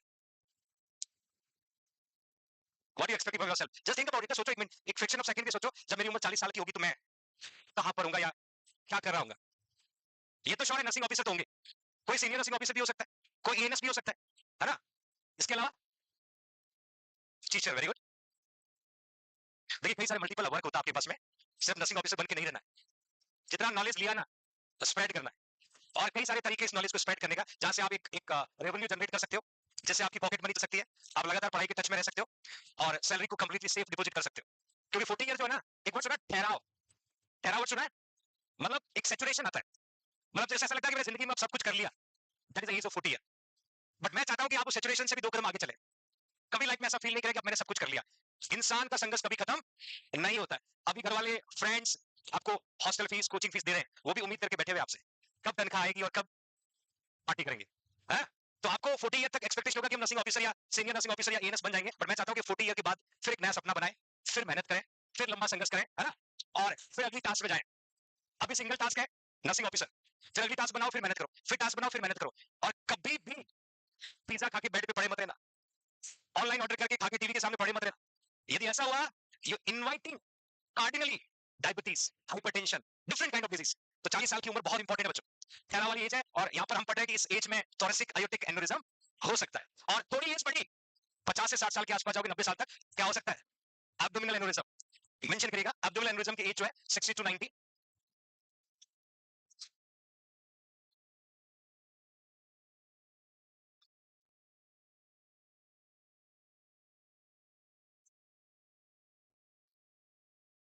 दोनों को सेपरेटली पढ़ते एग्जाम में, इन दोनों पे काफी सारे एमसीक्यू बनते हैं, लिखिए सभी ने. अब मिडिल एज में कौन सा, देखिए थोरेसिक मिडिल में होता है, तो मिडिल एज बोलने का, और एज के साथ साथ एब्डोमेन, है ना, 60 टू 90. क्लिनिकल मैनिफेस्टेशन में पहले हम बात करते हैं थोरेसिक आयोटिक एनोरिज्म, अराउंड 25% होता है. Here you can C, suppose this is your right lungs, that is your left lungs, this is the diaphragm, and that is your thoracic iota, descending, then thoracic. This is the thoracic aorta. Then that is abdominal. Abdominal aorta. अब ये thoracic aorta दोनों lungs के बीच से निकलता है, इस area को बोलते हैं मीडियस्टिनम. क्या बोलते हैं, मीडियस्टिनम. इस थोरेसिक aorta के साथ साथ में आप देखोगे ईसोफेगस होता है. कौन होता है बच्चों, oesophagus, around 25 centimetre long oesophagus. Then stomach आपका किसमें आ जाएगा, एब्डोमिनल कैविटीज में. यही आप देखोगे इंफीरियर वेना कावा होता है, that is inferior vena cava, जो लोअर एक्सट्रीमिटी से ब्लड को कलेक्ट कर रहा होता है, इंफीरियर वेना कावा. और आप बैक साइड में चले जाओगे तो आपको वर्टिब्रल कॉलम मिलेगा. क्या मिलेगा बच्चों, और वर्टिब्रल कॉलम है तो उसके अंदर नर्व ट्रेवल्स करते हैं. कौन से नर्व ट्रेवल्स करते हैं, वर्टिब्रा में, स्पाइनल नर्व. कौन से नर्व, स्पाइनल. अब ये जो थोरेसिक आयोटा जब पाउच बनाएगा तो सराउंडिंग सारे पार्ट पे क्या आएगा, प्रेशर आ रहा है समझ में भाई. दोनों लंग्स के बीच में आपको यहाँ पर इंफीरियर वेना कावा दिख रहा है, आपको थोरेसिक आयोटा दिख रहा है, आपको ईसोफेगस दिख रहा है, और आपको पीछे वर्टिब्रल कॉलम और स्पाइनल नर्व भी दिख रहा है. दोनों साइड में क्या आ गए, लंग्स. कौन आ गया, आगे कौन आ गया, स्टर्नम. कौन आ गया, और पीछे आ गया वर्टिब्रल अब इनके बीच में आयोटा क्या बना रहा है, पाउच बना रहा है। तो आयोटा का पाउच बनेगा, ब्लड भरेगा, तो सभी पे क्या आएगा, प्रेशर आएगा कि नहीं आएगा। अब देखिए सिम्टम कितने मजेदार है, जैसे थोरेसिक आयोटिक एन्युरिज्म होगा डिस्निया होगा, क्योंकि ये प्रेशर क्या कॉज कर रहा है, तो ब्रीथिंग डिफिकल्टी होगी, डिस्निया होगा, डिस्फेसिया डिफिकल्टी इन स्वेलोइंग, इसोफेगस पे प्रेशर पड़ेगा, खाना आप बाद में swallow करना चाहोगे बट इसोफेगस पे प्रेशर की वजह से डिफिकल्टी इन swallowing होगा, क्या होगा, और डिफिकल्टी इन swallowing को क्या बोलते हैं, समझ में आ रहा दोनों symptom, dyspnoea compression of the lungs, dysphagia compression of the oesophagus, pain resulting from pressure against nerve और वर्टिब्रा। अब आपको पता बैक साइड में वर्टिब्रा है, वर्टिब्रा पे प्रेशर पड़ेगा तो नर्व कंप्रेस होगा, क्या कंप्रेस होगा, और नर्व कंप्रेस होगा, पेशेंट को क्या होगा, पेन होगा, pain extending to the neck, shoulder, lower back, abdomen, क्योंकि सारी नर्व सप्लाई कहां से होती है, वर्टिब्रा से। वर्टिब्रा में कौन होता है, spinal nerve, 31 pair of spinal nerve, वहां पर प्रेशर पड़ा, पेशेंट को पेन फील होगा, और ये सारा खेल हो रहा है थोरेसिक आयोटिक एन्युरिज्म की वजह से। देन इंक्रीज पल्स, साइनोसिस और वीकनेस। अब आप भूल गए, यहाँ पर आपका दिल भी होता है, हार्ट भी होता है, अब हार्ट भी है और हार्ट से ही आयोटा निकल रहा है, उसी मीडियल सिनेमा में आपका थोरेसिक आयोटा है, उसी मीडियल सिनेमा में आपका हार्ट लोकेटेड है, तो वहां पर प्रेशर पड़ेगा तो पल्स पड़ेगा, साइनोसिस होगा और वीकनेस डेवलप होगा, मोस्ट लाइकली टू डिसेक्ट, और फाइनली प्रेशर की वजह से ये आयोटा डिसेक्ट हो सकता है डिसेक्ट का मतलब रप्चर हो सकता है। प्लीज आई गो, सिम्टम ऐसे ही याद रखना कि दो लंग्स के बीच में लोकेटेड है, और कौन कौन सा ऑर्गन वहां पर लोकेटेड है।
बढ़िया बच्चों, तो थोरेसिक आयोटिक एन्युरिज्म के क्लिनिकल मैनिफेस्टेशन जब भी पूछेंगे तो सबसे पहले आपको लंग्स पे प्रेशर पड़ेगा तो इसलिए याद रखना, इसोफेगस पे प्रेशर पड़ेगा तो डिस्फेजिया याद रखना, वर्टिब्रल कॉलम पे प्रेशर पड़ेगा तो नर्व कंप्रेस होगा, पेन और रेडिएट होगा ऑलमोस्ट जो है एब्डोमेन, शोल्डर, नेक, इस एरिया में। इसके अलावा वीकनेस, पल्स और साइनोसिस, इसका रीजन है decrease cardiac output, cardiac output कम होगा, ऑक्सीजन की सप्लाई कम होगी, तो पेशेंट को साइनोसिस देखने को मिलेगा, वीकनेस मिलेगा, और हार्ट कोशिश करेगा कॉन्ट्रैक्टिलिटी बढ़ाने का, क्योंकि कार्डियक आउटपुट बढ़ाना चाहेगा तो हार्ट पल्स रेट क्या हो जाएगा, बढ़ जाएगा।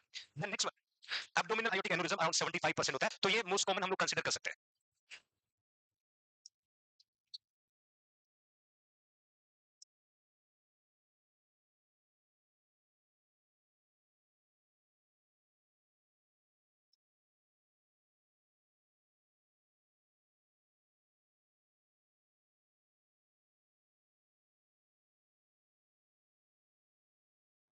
एब्डोमिनल आयोटा लेंथ कितनी थी बच्चों, 11 सेंटीमीटर लॉन्ग, और इन्हीं आपके एब्डोमिनल आयोटा में aneurysm cause like that, that condition is a abdominal aortic aneurysm. Lower back और एब्डोमिनल पेन, क्योंकि एब्डोमेन में प्रेशर बढ़ रहा है, तो एब्डोमेन में प्रेशर बढ़ रहा है क्योंकि एब्डोमिनल आयोटा एब्डोमेन में लोकेटेड होता है, तो प्रेशर बढ़ेगा, बाकी ऑर्गन में प्रेशर होगा, तो यदि बैक साइड में यदि प्रेशर होता है तो कम से कम वर्टिब्रल कॉलम और नर्व कंप्रेस होगा तो बैक पेन होगा, और एंटीरियर पोर्शन देखा जाए तो लोअर एब्डोमिनल पेन होगा, एक तो ये सिम्टम देखने को मिलेगा। देन सबसे इंपॉर्टेंट तो ध्यान से सुनिएगा, प्रोमिनेंट, प्रोमिनेंट का मतलब उठा हुआ, prominent pulsating mass in abdomen at और above umbilical, feeling my heart beat in, heart beat होता कहां है, लेफ्ट साइड के फोर्थ और फिफ्थ इंटरकोस्टल स्पेस में, और आप महसूस कहां करोगे, क्योंकि यहां पर क्या हो रखा है, कभी ऐसा रात को नींद में हाथ पीठ पे आ जाए और पल्स फेल्ड होती है, तो समझ लेना आपको एब्डोमिनल हार्ट या नहीं आया, you feel like pulsation, that reflecting you are suffering with abdominal aortic aneurysm. इसके सामने दो स्टार लगाना बेटा, ये एग्जाम का एमसीक्यू है, feeling my heart beat in abdomen.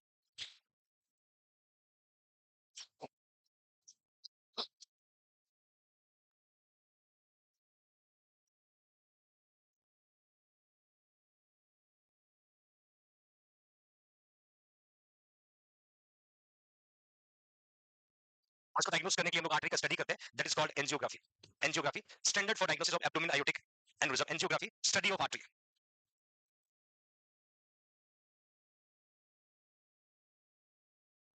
Study of artery is called angiography.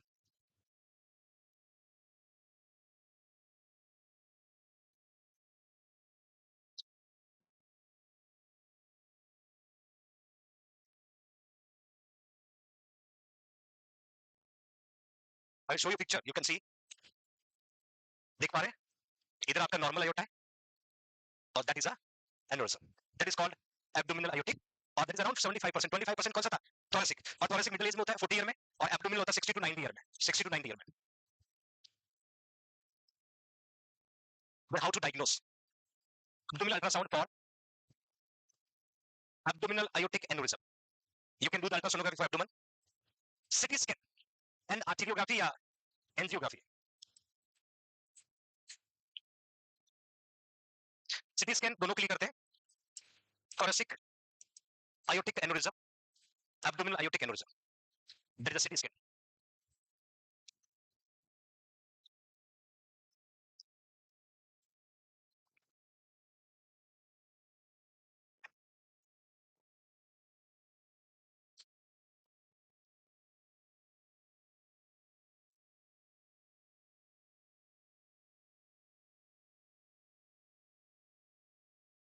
चले, then how can treat? ये ट्रीटमेंट मॉडलिटीज की बात करें तो हम लोग जहां पर पाउच फॉर्मेशन हुआ है उस पाउच को रिपेयर करते हैं, पाउच को क्या करते हैं, रिपेयर करते हैं, like here you can C, instruct client with aortic aneurysm to report immediately it occurrence. अब aortic aneurysm वो thoracic का हो सकता है, abdomen का हो सकता है, कुछ indicative symptom है, the symptom need immediate treatment, otherwise patient को further complication हो सकता है, तो instruct client aortic aneurysm to report immediately. कब report करना है, if patient complain chest or back pain, यानी patient कह रहा है मुझे chest pain हो रहा है या back pain हो रहा है, या patient कह रहा है shortness of breath हो रहा है, और या patient कह रहा है difficulty in swallowing हो रहा है, या hoarseness, hoarseness क्यों हो रहा है, कहीं की larynx compress हो रहा है, कौन हो रहा है, ये सभी thoracic abdominal sorry thoracic aortic aneurysm की clinical manifestation है. MCQ ऐसा आ सकता है कि what are the symptom will indicate patient suffer with thoracic aortic aneurysm, need immediate alert. तो इनमें से कोई भी सिम्टम आ सकते हैं, chest और back pain, shortness of breath, अभी मैंने कहा था dyspnoea, then difficulty in swallowing dysphagia, hoarseness, मतलब आपका वॉइस जो है चेंज हो जाएगा due to increase pressure into the larynx. Please write down.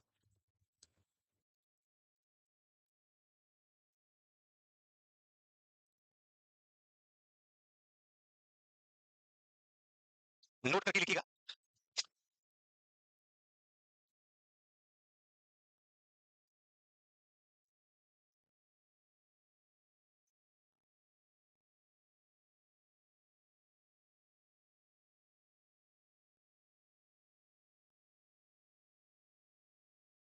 Which longest aorta, सबसे लंबा आयोटा कौन सा होता है, असल 8 पर स्टिक एवरेज कितना लंबा होता है, 11 सेंटीमीटर. किडनी को ब्लड सप्लाई, वेरी गुड. चलो हाँ बेटा, which is the most common cause responsible for aneurysm, aneurysm का मोस्ट कॉमन कॉज कौन है, most common cause factor responsible कौन सा है, एथेरोस्क्लेरोसिस, हाँ, तो ध्यान का है. एनेरिज्म क्या होता है, हो सकता है एब्डोमेन का हो सकता है, कुछ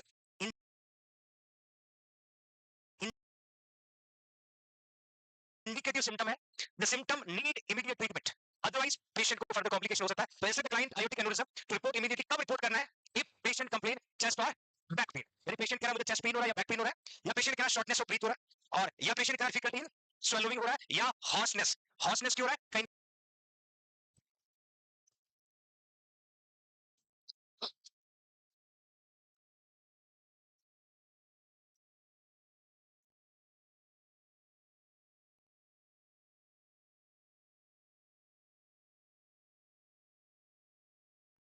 उसको डायग्नोस करने के लिए हम लोग आर्टरी का स्टडी करते हैं, that is called angiography. Angiography standard for diagnosis of abdominal aortic aneurysm, angiography study of artery.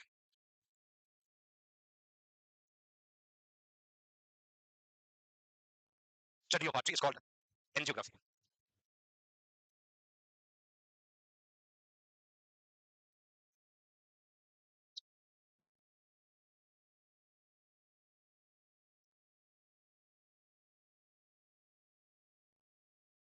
I'll show you a picture. You can see.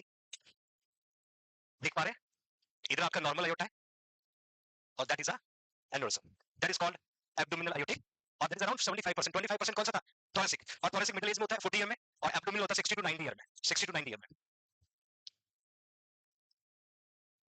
But how to diagnose abdominal ultrasound for abdominal aortic aneurysm? You can do the ultrasonography for abdomen, CT scan and arteriography या angiography? CT scan दोनों के लिए करते हैं, thoracic aortic aneurysm, abdominal aortic aneurysm, that is a CT scan.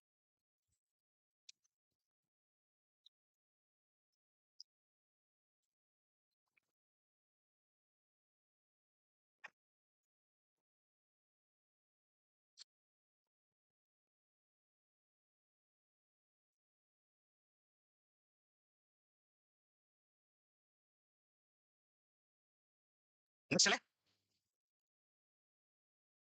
then how can treat? देखिए ये treatment modalities की बात करें तो हम लोग जहां पर पाउच फॉर्मेशन हुआ है उस पाउच को रिपेयर करते हैं। पाउच को क्या करते हैं? रिपेयर करते हैं। Like here you can C instruct client with aortic aneurysm to report immediately it occurrence.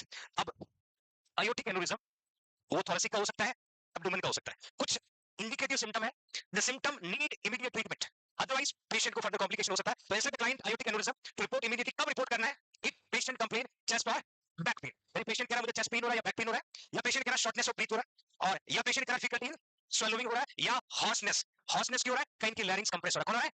ये सभी thoracic abdominal thoracic aortic aneurysm के clinical manifestation है। MCQ ऐसा आ सकता है कि what are the symptom will indicate patient suffer with thoracic aortic aneurysm, need immediate alert? तो इनमें से कोई भी सिम्टम आ सकते हैं। चेस्ट और back pain, shortness of breath, अभी मैंने कहा था dyspnoea, then difficulty in swallowing dysphagia, hoarseness, मतलब आपका वॉइस जो है चेंज हो जाएगा due to increase pressure into the larynx.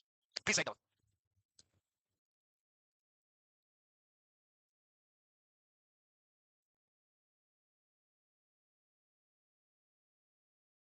Note करके लिखिएगा।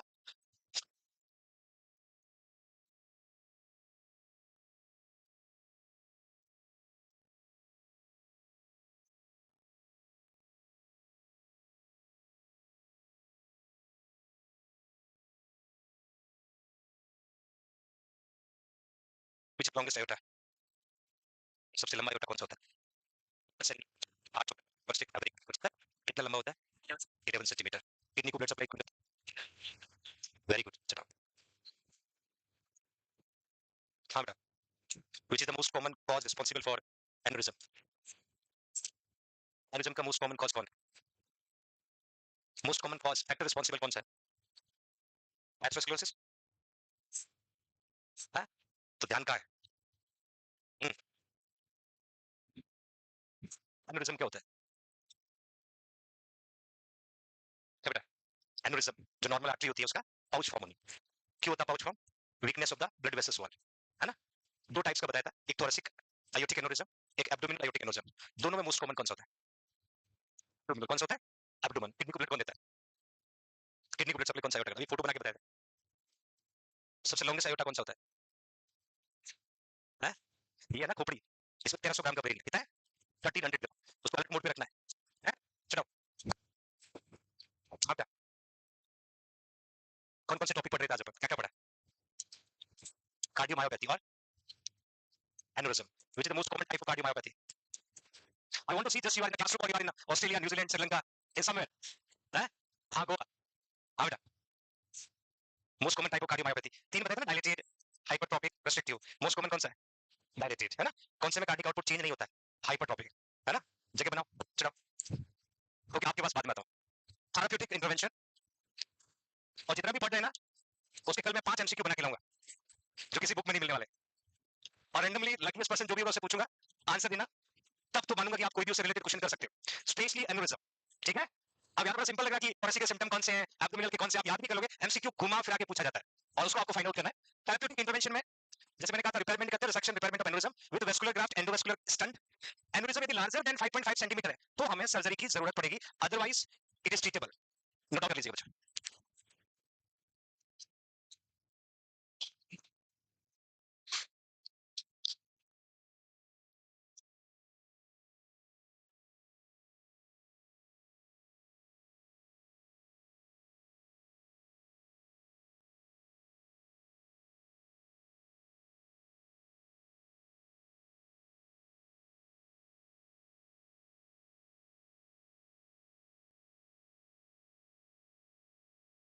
लिख लिया बच्चों?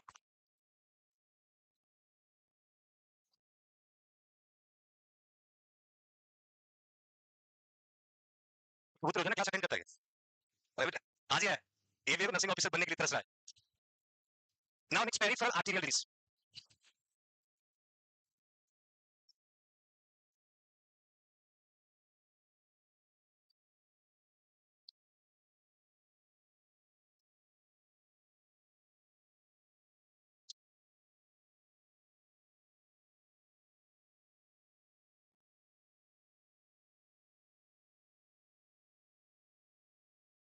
ये टिपिकल नर्स आप स्टूडेंट लाइफ में याद करिए जब आप गवर्नमेंट हॉस्पिटल जाते थे और आपके गवर्नमेंट हॉस्पिटल किसी भी वार्ड में एंट्री होती गेट पे ऐसे कोई खड़ा रहता था है ना एक्जेक्टली पेरिफेरल आर्टेरियल डिजीज की हम बात करें suppose this is your heart this is your heart और हार्ट से एक पल्स को चेक करते हैं उसको कहते हैं अपाइकल पल्स क्या कहते हैं अपाइकल पल्स या मैक्सिमम इंपल्स पल्स या कह सकते हैं सेंट्रल पल्स या मोस्ट एक्यूरेट पल्स बहुत सारे नाम से बट यहाँ सबसे इंपॉर्टेंट वर्ड जो है that is a central pulse इसके अलावा हार्ट से जो ब्लड पंप होता है पंप होने के बाद में आयोटा के थ्रू जो है नर्वस सिस्टम की तरफ जाता है तो यहाँ एक होता है कैरोटिड पल्स कौन सा होता है बच्चों कैरोटिड पल्स फिर ये अपर एक्सट्रीमिटीज की तरफ जाएगा अपर एक्सट्रीमिटीज की तरफ जाएगा राइट अपर एक्सट्रीमिटीज की तरफ जाएगा तो एक पल्स होता है ब्रेकियल पल्स कौन सा होता है और डाउन की ओर आ जाएगा तो जैसा रेडियल पल्स कौन सा pulse radial pulse that is brachial brachial pulse radial pulse वही लो एक्सट्रीमिटीज की तरफ आपका descending aorta then thoracic aorta then abdominal aorta जो जाएगा that is a femoral pulse कौन सा पल्स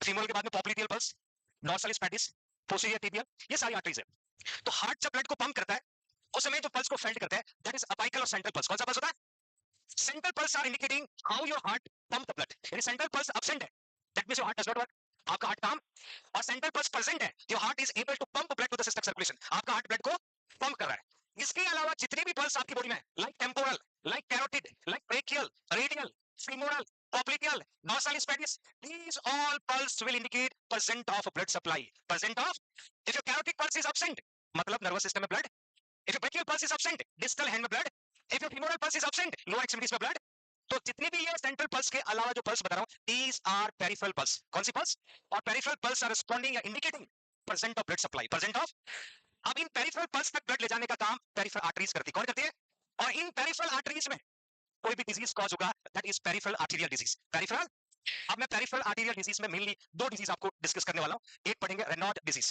और एक पढ़ेंगे Buerger disease Buerger is also called thromboangiitis जो बर्गर डिजीज का दूसरा नाम है एक पढ़ेंगे रेनॉल्ड जिसमें आर्टरी में क्या होता है स्पाज्म क्या होता है तो आर्टरी में स्पाज्म होता है वो तो होगा रेनॉल्ड डिजीज आर्टरी में इन्फ्लेमेशन होता है ब्लड क्लॉट होता है वो होगा बर्गर डिजीज क्या होगा इन दोनों के बारे में पढ़ेंगे कॉमन पेरिफेरल आर्टेरियल डिजीज का ट्रीटमेंट क्या होता है यदि पेशेंट के अपर और लोअर आर्टेरियल डिजीज का ब्लड सप्लाई इंपैक्ट हो गया तो कैसी कैसी सर्जरी करते हैं बाईपास ग्राफ्ट क्या होगा परक्यूटेनियस एंजियोप्लास्टिक क्या होगा जो मैंने आपको हार्ट में पढ़ाया था स्पेशली मायोकार्डियल इन्फेक्शन में या फिर से रिपीट करेंगे तो now we are going to see peripheral आपको समझ में आ गया पेरिफेरल आर्टरी कौन सी होती है इस हार्ट को छोड़ के जितने भी पार्ट्स मिल रही ना these are reflecting peripheral blood flow okay fine It is a chronic disorder in which partial or total arterial occlusion deprive low extremities of the oxygen and nutrient. Especially low extremities involve होगा जहां पर deliver होने वाला oxygen supply decrease हो जाएगा और पहुंचने वाला न्यूट्रिएंट सप्लाई भी डिक्रीज या एब्सेंट हो जाएगा that is called peripheral due to या तो पार्शियल ऑब्स्ट्रक्शन है या फिर टोटल प्लीज राइट डाउन यहां पर भी लिखना atherosclerosis again most common cause atherosclerosis is the most common cause responsible for peripheral arterial disease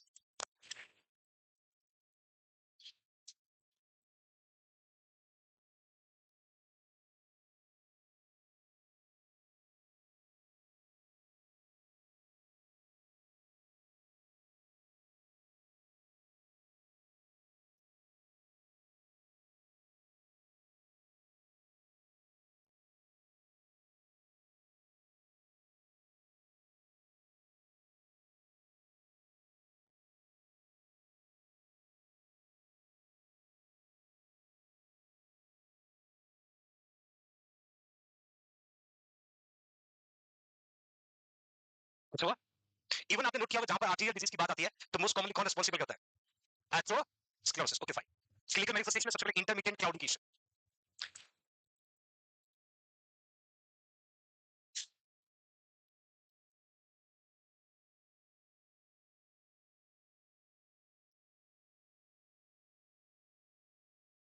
partial obstruction there's a complete obstruction intermittent claudication क्या होता है intermittent claudication intermittent का मतलब interval claudication का मतलब pain intermittent pain क्यों है due to lack of oxygen due to lack of क्यों जैसे suppose अब यहां से जो ब्लड फ्लो आ रहा है आर्टरी में जो ब्लड फ्लो आ रहा है वो सेम ब्लड फ्लो फर्दर नहीं जा पा रहा है, तो यहाँ पर किसकी कमी होगी? ब्लड की। और ब्लड की कमी होगी तो किसकी कमी होगी? ऑक्सीजन। और वहां पर पेशेंट को क्या फेल्ट होगा? पेन। तो इंटरमिटेंट क्लाउडिकेशन में मसल एक होता है, मसल एक का मतलब मसल्स पेन होता है, मसल्स को क्या नहीं मिल रहा? ऑक्सीजन। जैसे आपको पता है मायोकार्डियल इंफेक्शन, तो एमआई में हम क्या पढ़ते हैं? Lack of blood supply, lack of oxygen can cause pain in the cardiac cell और टिश्यू। यस और नो? और वहां पर हम चेस्ट पेन पढ़ते हैं क्योंकि कार्डियक सेल और टिश्यूज को कॉन्ट्रैक्टिलिटी और रिलैक्सेशन के लिए क्या चाहिए? ऑक्सीजन। क्या चाहिए? सेम कंडीशन यहाँ पर, यदि आपकी पेरिफेरल आर्टरी में पार्शियल ब्लॉकेज है, कंप्लीट ऑब्स्ट्रक्शन है, it may probability can cause intermittent claudication. Intermittent का मतलब इंटरवल, क्लाउडिकेशन का मतलब muscle pain due to lack of oxygen. Cold grey blue colour of skin in the lower extremities. देखिए आपके body का temperature कितना होता है बच्चों? 30, एवरीबॉडी नो? और मैं हमेशा कहता हूं ब्लड गर्म होता है, ब्लड का टेंपरेचर 37.5 डिग्री सेल्सियस, बॉडी का टेंपरेचर 37 होता है और ब्लड का टेंपरेचर 37.5। अब जैसे ही ब्लड फ्लो डिक्रीज होगा तो टेंपरेचर भी क्या होगा? डिक्रीज होगा। टेंपरेचर भी क्या होगा? अब हमेशा नोट करना, किसी को हाइपोवोलेमिक शॉक हुआ है, हाइपोवोलेमिक शॉक का मतलब आपकी बॉडी से एक्सेसिव ब्लड या फ्लूइड लॉस हुआ है, वॉल्यूम की कमी हुई है और आपका सर्कुलेटरी सिस्टम फेल हो गया। द शॉक में बॉडी का टेंपरेचर भी फॉल डाउन हो जाता है। तो जैसे यहाँ पर cold because of decrease blood flow, grey और blue because decrease of oxygen supply. ये सिम्टम कहां मिलेंगे? लो एक्सट्रीमिटीज में। कहां मिलेंगे? बिकॉज या तो पार्शियल ऑब्स्ट्रक्शन की वजह से या फिर कंप्लीट। देन डिक्रीज और एब्सेंट पेरिफेरल। अभी मैंने बताया था पेरिफेरल पल्स का मीनिंग होता है to find out presence of blood supply, to find out presence of. अब ब्लड सप्लाई नहीं है, ब्लड फ्लो कम है, तो पल्स डिटेक्ट। अच्छा tell me what do you mean by pulse? नाड़ी क्या होती है? पल्स क्या होता है? आप ये मत बोले कि लेफ्ट निलय के संकुचन के दौरान, ऐसा नहीं, इंग्लिश में बताओ what do you mean by pulse? Rise and fall. Actually क्या होता है? पल्स का मीनिंग क्या होता है? When the left ventricle is contracted, blood is ejected in a systemic circulation. When the blood is ejected, rise. When the blood that will be refilled, fall down.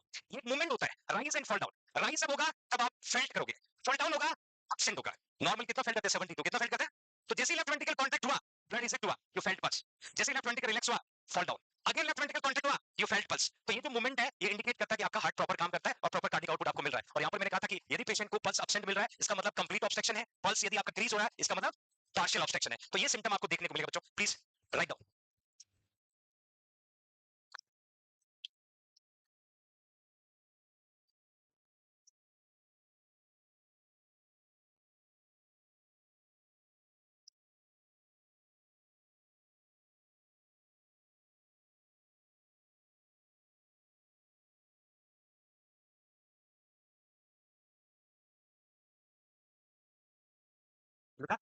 Now it's very important.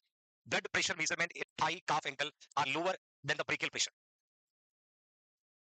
Blood pressure measurement at the thigh, calf, ankle are lower than brachial pressure. Brachial का मतलब upper extremities का blood pressure और thigh, calf, ankle का मतलब lower extremities का blood pressure. Upper extremities के comparison lower extremities का blood pressure systolic ज्यादा होना चाहिए, but यहाँ पर lower हो रहा है। क्यों हो रहा है? Because decrease blood flow to the lower extremities. इसको लिख लीजिएगा, फिर एक mechanism बताता हूँ आपको।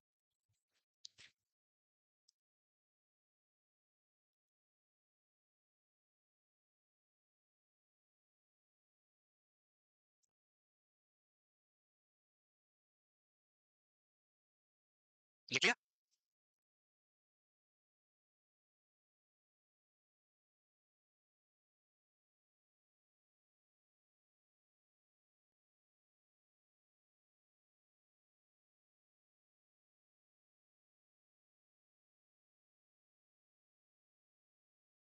क्योंकि नॉर्मली जब हम अपना ब्लड प्रेशर चेक करते हैं, ब्लड प्रेशर एडल्ट, यदि अपर एक्सट्रीमिटीज का ब्लड प्रेशर चेक किया और उसमें systolic blood pressure, diastolic blood pressure, suppose systolic 120 और diastolic 80 mm of, everybody know there's a normal blood pressure of adult, है ना? That will be find out in a upper extremities। कहाँ मिलेगा?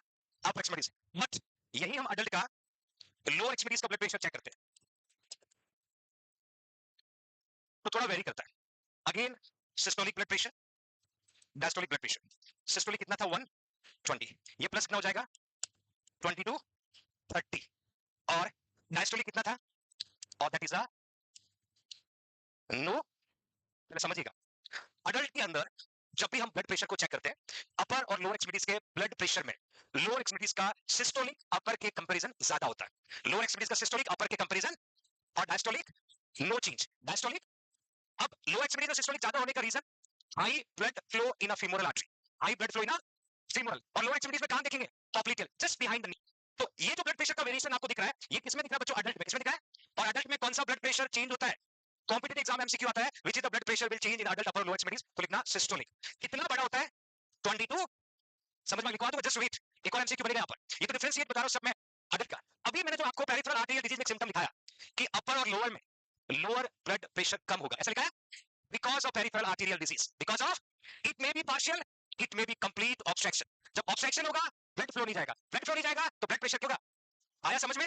और normally differentiate करेंगे तो adult में कौन सा ज्यादा होता है, कौन सा सिस्टोलिक, क्लियर? वही आपसे कोई पूछ ले चिल्ड्रन का, वही आपको पूछे कोई चिल्ड्रन का, upper and lower extremities blood pressure no change, मतलब सेम होगा, जितना अपर होगा उतना, तो बच्चों में नहीं बदलता है, किसमें बदलता है? अब फटाफट नोट करना चाहो तो नोट कर लीजिएगा, या अपने ब्रेन में नोट कर लीजिएगा। और यहाँ पर हम देख रहे हैं यहाँ पर पेरिफेरल आर्टेरियल डिजीज में चेंज हो रहा है। आगे मैं आपको पढ़ाऊंगा एंकल ब्रेकियल इंडेक्स, और एंकल ब्रेकियल इंडेक्स में थोड़ा सा वेरिएशन आता है, उसे में एक स्पेसिफिक डिवाइस होता है जिससे ब्लड प्रेशर का पता लगाते हैं, वो आगे पढ़ाऊंगा बच्चों में आपको बर्गर डिजीज में या रेनॉल्ड डिजीज में।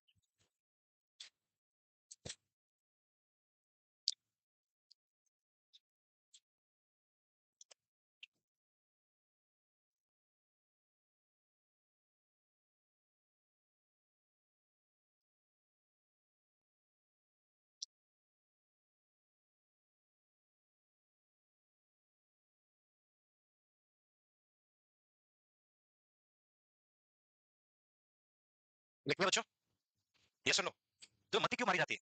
यस सर, इसमें बोलने में शर्म आती है? नर्स एज आर्मी मैन, तो आर्मी मैन वाले फीलिंग और वो कैरेक्टरिस्टिक दिखाओ ना। कोई आर्मी मैन कहता है तो अंदर ही अंदर बहुत खुश होते हैं, but you should behave like army man, वैसा बिहेव भी होना चाहिए। कुछ तो बिल्कुल ऐसे दुनिया ही खत्म हो गई ऐसा लग रहा है। 80,000 रुपए मिलेंगे, खर्च करने के लिए भी तरीके सीखने पड़ते हैं, नहीं तो आजकल ओटीपी मांग लेते हैं और खाता खाली।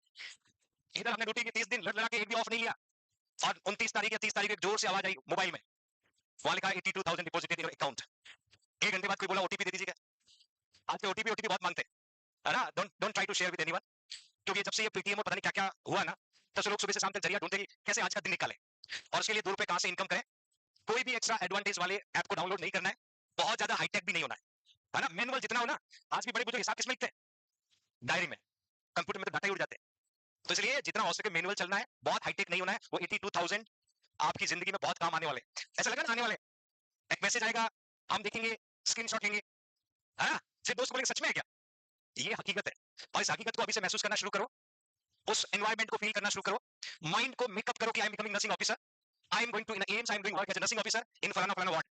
तो फीलिंग लेना शुरू करोगे ना, आपका माइंड मेकअप होता है, आप बॉडी उस तरफ वर्क करने लगती है, माइंड करने लगता है, आप उस तरफ सोचने लगते हो, या अभी एनएचएम सीएचओ में फंसे हुए हो। हाँ, तो सोच बड़ी रखो, सोच को एलाबोरेट करो। Okay fine, now next carry करते हैं।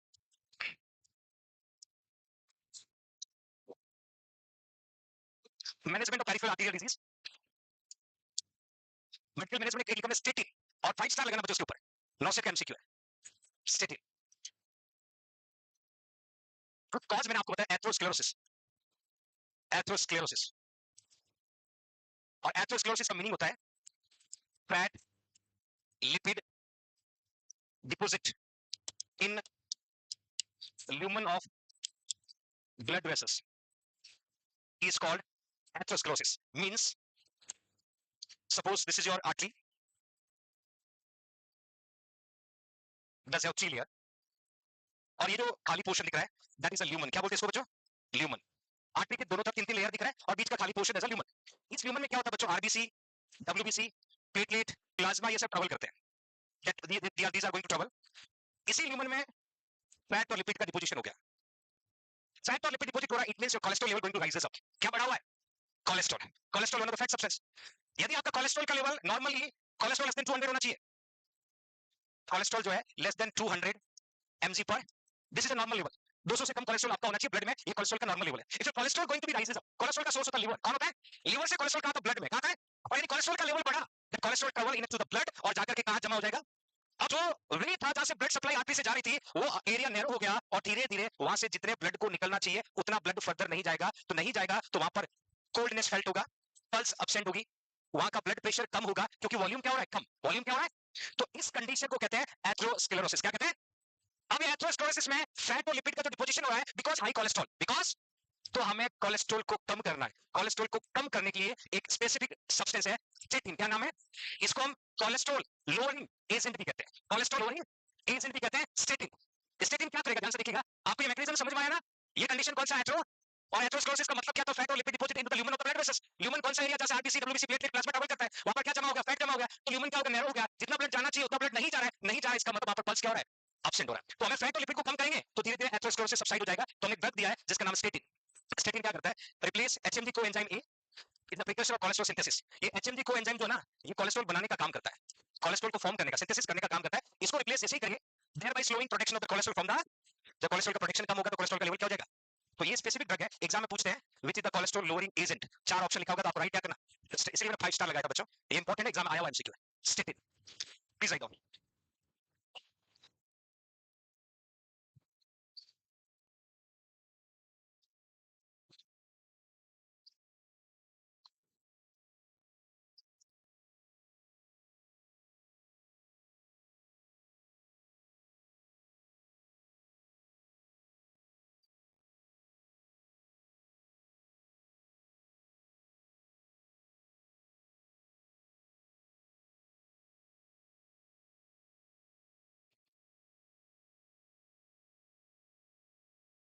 इट्स सो एवरीवन, तो that is how we use patients of the peripheral arterial disease. हम इसका यूज सीएडी में भी कर सकते हैं, कोरोनरी आर्टरी डिजीज। सीएडी का कॉज भी क्या था बच्चों? एथरो। तो जहां पर एथरोस्क्लेरोसिस है वहां पर स्टेटिन का यूज कर सकते हैं। जहां कोलेस्ट्रॉल का लेवल बढ़ा हुआ वहां पर कोलेस्ट्रॉल का लेवल कम करने के लिए स्टेटिन का यूज कर सकते हैं। स्टेटिन का सोर्स कौन है? आपके बॉडी में ब्लड क्लॉटिंग फैक्टर का फॉर्मेशन कौन करता है? आयरन स्टोर कहां होता है? विटामिन बी 12 स्टोर कहां होता है? और ग्लूकोनियोजेनेसिस कहां होता है? मतलब कितना इंपॉर्टेंट ऑर्गन सोच सकते हो? लीवर 1600 ग्राम का ऑर्गन होता है, 1.5 किलो से भी भारी होता है। इसको कहते हैं largest internal organ. Largest internal organ कौन होता है? और लॉन्गेस्ट होता है small intestine. Okay fine. Then now next procedure to improve arterial blood flow. देखिए, ड्रग से ट्राई किया, ब्लड फ्लो इंक्रीज नहीं हुआ। एमआई में हमने यही पढ़ा, किसी पेशेंट को हार्ट अटैक आया, पहले ड्रग से ट्राई किया, ठीक नहीं हुआ, तो मैंने कुछ एंजियोप्लास्टी की सर्जरी बताई थी, balloon angioplasty, stent angioplasty, remember? That means to repairment of the artery, to repairment of. तो यहां पर हम लोग क्या कर रहे हैं, ब्लड फ्लो बढ़ाने के लिए या तो एंजियोप्लास्टी का यूज करेंगे या बाईपास ग्राफ्ट करेंगे। हार्ट में भी करते हैं ना, सीएबीसी, कोरोनरी आर्टरी बाईपास। यहां पर हमें कुछ पोस्ट सर्जरी होगी जो फीमर तक ब्लड ले जाने में मदद करती है, that is called in flow procedure. और जो फीमर से या फीमोरल आर्टरी से लो एक्सट्रीमिटीज की तरफ ले जाने वाला ब्लड फ्लो होगा आउट फ्लो। क्या होगा? यहां तक ब्लड लाना और आगे ब्लड ले जाना, दोनों सर्जरी हम पढ़ेंगे क्योंकि लो एक्सट्रीमिटीज मैंने कहा कॉमनली अफेक्ट होता है। तो सबसे पहले लिखा परक्यूटेनियस ट्रांसलुमिनल एंजियो, पीटीसीए सुना होगा, पीटीसीए, परक्यूटेनियस ट्रांसलुमिनल कोरोनरी एंजियोप्लास्टी। और पीटीसीए में हमने पढ़ा बलून, और एक हम पढ़ते हैं स्टंट। ये दो तरीके हम लोग परक्यूटेनियस ट्रांसलुमिनल एंजियोप्लास्टी में पढ़ते हैं, one of the balloon angioplasty, one of the stunt angioplasty. क्या होता है, जैसे सपोज कोई आर्टरी है, दिस इज योर आर्टरी, और इस आर्टरी में पार्शियली फैट और लिपिड डिपॉजिटेड है। तो what we are doing, catheter को इंसर्ट करेंगे, कैथेटर के टिप पे बलून होगा, बलून को उस लोकेशन पे लेके जाएंगे जहां पर फैट और लिपिड का डिपोजिशन है, फिर बलून में एयर भरेंगे, बलून इन्फ्लेट होगा। क्या होगा? अब बलून इन्फ्लेट होगा तो फैट और लिपिड के ऊपर प्रेशर पड़ेगा, कंप्रेस हो जाएगा। क्या हो जाएगा? और ये ब्लड फ्लो बढ़ जाएगा। But my dear, it is a recurrent, दोबारा हो सकता है, एक बार रिलीफ मिल सकता है बट दोबारा डेवलप हो सकता है। दूसरा स्टेंट में क्या करते हैं, एक मेटालिक मेटालिक डिवाइस होती है, जाली होती है, उसको कैथेटर के थ्रू जहां पर फैट और लिपिड का डिपोजिशन है वहां पर पहुंचा करके उसको ओपन कर दिया जाता है, जिससे ये फैट और लिपिड अपनी जगह पे पहुंच जाता है और इजीली ह्यूमन में नहीं आएगा। इजीली ह्यूमन में नहीं आएगा, उसको क्या कहते हैं? But both are temporary. इन दोनों में भी फैट और लिपिड वापस ह्यूमन में आ, तो टेम्पररी रिलीफ, स्पेशली डॉकिस लेस देन 50% है, 60% है, तो हम एंजियोप्लास्टी से अगले 5-7 साल काम चला सकते हैं, बट कभी भी आपको नुकसान हो सकता है। तो ये ऑलरेडी हमने एमआई में पढ़ा, उसको जस्ट रिपीट कर रहा हूं मैं। दूसरा मैंने लिखा यहाँ पर एथेक्टमी, इसका मीनिंग होता है रिमूवल ऑफ एथरोस्क्लेरोटिक प्लेग। जो फैट और लिपिड जमा हुआ ना, एथरोस्क्लेरोसिस से डेवलप हुआ है, उसको रिमूव करना, एथरोस्क्लेरोटिक प्लेग इज कॉल्ड एथेक्टमी। क्योंकि मोस्ट कॉमन कॉज कौन है? एथरोस्क्लेरोसिस। तो एथरोटिक प्लेग को कट करके निकाल लेंगे तो ब्लड फ्लो बढ़ जाएगा, that is called atherectomy. Now third one, bypass surgery, ये बहुत इंपॉर्टेंट है। बाईपास, फिर यहां तक लिख लीजिएगा, फिर मैं बाईपास का जिक्र करता हूं।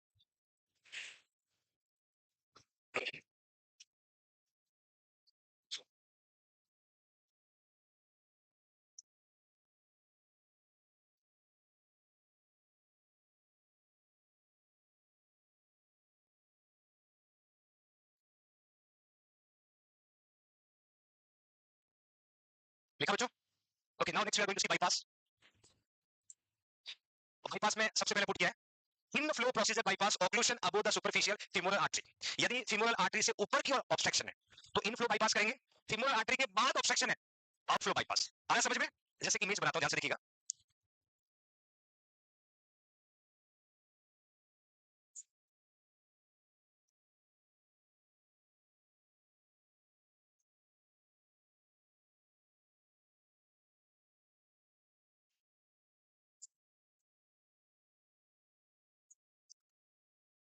फोटो अच्छा नहीं बना तो आप सिर्फ समझ लेना, ठीक है?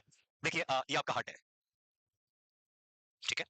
और हार्ट को आप एग्जैक्टली देखोगे ऐसा ऑर्गन होता है चार नंबर वाला, अयोटा यहां से निकलता है, ascending arch, descending thoracic, abdominal. Abdominal aorta जो है अम्बिलिकल एरिया के पास आके फिर दो ब्रांच में डिवाइड होता है, इसका नाम है इलियक आर्टरी। क्या होता है? अब ये इलियक आर्टरी फिर फर्दर दो ब्रांच बनाती है, external iliac, internal iliac. External iliac, internal iliac, मतलब एक्सटर्नल इलियक क्या करेगा, दोनों पैरों में ब्लड सप्लाई करेगा। इंटरनल कहां चला जाएगा, रिप्रोडक्टिव ऑर्गन और पैल्विक ऑर्गन। कहां चला जाएगा, पैल्विक ऑर्गन को। तो ये जो internal iliac artery right side का भी है, और अब ये तो कहां चला गया बच्चों, पैल्विक ऑर्गन को। कहां चला गया? एक्सटर्नल जो इलियक आर्टरी था ये चला गया फीमोरल आर्टरी। किसको चला गया? This is your femoral, femoral artery. Femoral आगे जाकर के दे दिया ब्लड पॉप्लिटियल को। किसको दे दिया? Popliteal artery. इसने आगे जाकर दे दिया टीबियल आर्टरी को। किसको दे दिया? टीबियल दो होता है, एंटीरियर और पोस्टीरियर। फिर आगे जाकर ब्लड दे दिया डॉर्सालिस पैटिस को, dorsalis pedis artery. That is the blood supply to the lower extremities, blood supply to the lower. तो इसमें दो तरीके की सर्जरी हम पढ़ने वाले हैं। फीमोरल आर्टरी से ऊपर यहां कहीं ऑब्स्ट्रक्शन आया, कहां आ सकता है? इलियक आर्टरी में आ सकता है। कहां आ सकता है? इलियक आर्टरी के एक्सटर्नल ब्रांच में आ सकता है। भाई ये आपका राइट इलियक आर्टरी, और राइट इलियक आर्टरी के बाद में एक्सटर्नल। और तो जब फीमोरल आर्टरी तक ब्लड नहीं पहुंच रहा है, तो फीमोरल आर्टरी को ब्लड पहुंचाने के लिए जो बाईपास करेंगे, इन फ्लो बाईपास होगा, होगा। और फीमोरल आर्टरी के बाद कहीं पर भी ऑब्स्ट्रक्शन आया और आगे नेक्स्ट आर्टरी तक ब्लड पहुंचाना है, out flow bypass, out flow. Remember everyone, बेटा क्या हुआ last bench girls, be sit properly, है ना, you are in the classroom. Classroom में कोई भी unwanted anti social activity, you should behave like a student, sit proper. ऐसे पैर फैला के बादशाहों की तरह नहीं बैठना है। आप 90 डिग्री एंगल पे सिटिंग पोजीशन में, बेंच का सहारा नहीं लेना है। ऐसे बेंच का सहारा लेके कौन बैठे हुए? पीछे वाले बच्चे की जिम्मेदारी, you should use pen like that. Bench की सपोर्ट नहीं लेना है। ये ब्रेन में ऑक्सीजन की कमी करने वाले फैक्टर बताऊं आपको। यदि आप रियली एक एक वर्ड को अपने ब्रेन में लॉन्ग टर्म मेमोरी में भेजना चाहते हैं, you should proper sit proper. कोई बच्चा एक पैर के ऊपर दूसरा पैर रखा हुआ है, कोई आगे वाले बेंच के ऊपर पैर रखा हुआ है, this is not the way to sit. कोई ऐसे दोनों हाथ रखा हुआ है, सोफा पे कैसे बैठते हैं, दोनों हाथ सामने होने चाहिए। जब आप कुछ भी नहीं लिख रहे हो, योर हैंड लाइक दैट, ये दोनों हाथ है ना, थंब और फिंगर इस तरीके से बैठना चाहिए, that helping to balance mind. आप कभी भी किसी भी एक्सपर्ट और सक्सेस पर्सन को देखना, when we talk, when they talk each other, वो जब भी बैठे होंगे उनका हाथ ऐसे रहेगा, that helping to make you concentration. हम हाथ कहीं है, पैर कहीं है, ठिकाना कहीं है। क्लासरूम में बैठे थोड़ा सा लगना चाहिए कि आप कुछ टॉपिक को लर्न कर रहे हो। तो जब कुछ नहीं लिख रहे हो, इस तरीके से बैठो। कल कहीं पर भी फ्यूचर में जाते हो, कल आप नर्सिंग ऑफिसर बनते हो, आपके कई सारे लोग इंटरव्यू कंडक्ट करेंगे, कई सारे लोग बुलाना चाहेंगे, अलग से दिखना चाहिए, these are the nursing officer. आपका पहनावा, आपका बैठना, आपका चलना, है ना, अब सभी देवदास बने हुए हैं। अपना हाइजीन मेंटेन करके रखो। दाढ़ी बनाने से नॉर्थ सेट में सिलेक्शन नहीं होता, 10 दिन नहीं नहाने से नॉर्थ सेट में selection. You should maintain your hygiene, ताकि आपको एनर्जी मिले, आपको तरोताजा महसूस हो। मैं हमेशा कहता हूं, जब आप बहुत ज्यादा ऐसा लग रहा हो, फेड अप हो गए हो, फ्रस्ट्रेट हो गए हो, तो ऐसा हेयर स्टाइल करवा के आ जाओ, यू फील शुड, लोग आपको चाहेंगे, अरे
बड़े अच्छे बाल कटवाए आपने, बट आप ये चिंता मत करना कि किसी को अच्छा लगे, आपको अच्छा लगना चाहिए।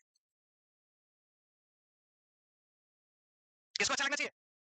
खुद को अच्छा लगना चाहिए, या कोई अच्छे से कपड़े पहन के आ जाओ, अच्छे शूज पहन के आ जाओ, अपने आप को एनर्जेटिक बनाए रखो। अब कई बच्चे देखा बिल्कुल चेहरा ऑफ है, मैं इसलिए बता रहा, मैं काफी देर से कैमरे में ऑब्जर्व कर रहा था, कुछ बच्चे पिछली बेंच पे बैठ के मोबाइल चलाते हैं, है ना, ये टीचर कुछ लिखा है वो टर्म गूगल पे लिख रहे हैं, तो फिर क्लास में क्यों आए?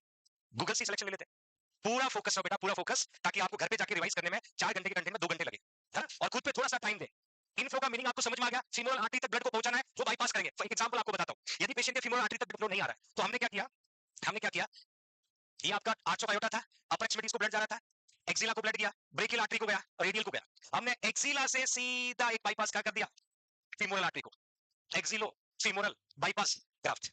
तो ये एक्सिलर आर्टरी ब्लड किसको दे सीधा, तो फीमोरल तक तो पहुंच गए। समझ में आया? इनफ्लो, इनफ्लो का मतलब टिल फीमोरल आर्टरी, आउटफ्लो का मतलब from the femoral artery till toes. अब यहां पर मैंने मेंशन किया देखिएगा, जो अभी एक एग्जांपल आपको बताया, एक्सिलो फीमोरल बाईपास, एक्सिलो फीमोरल बाईपास में फीमोरल आर्टरी को ब्लड नहीं आ रहा, हो सकता है एब्डोमिनल आयोटा में प्रॉब्लम होगी, हो सकता है इलियक आर्टरी में प्रॉब्लम होगी, तो हमने एक सीधा ग्राफ्ट कर दिया फीमोरल आर्टरी को सीधा कहां जोड़ दिया, एक्सिलरी आर्टरी। ये कौन सी आर्टरी होती है?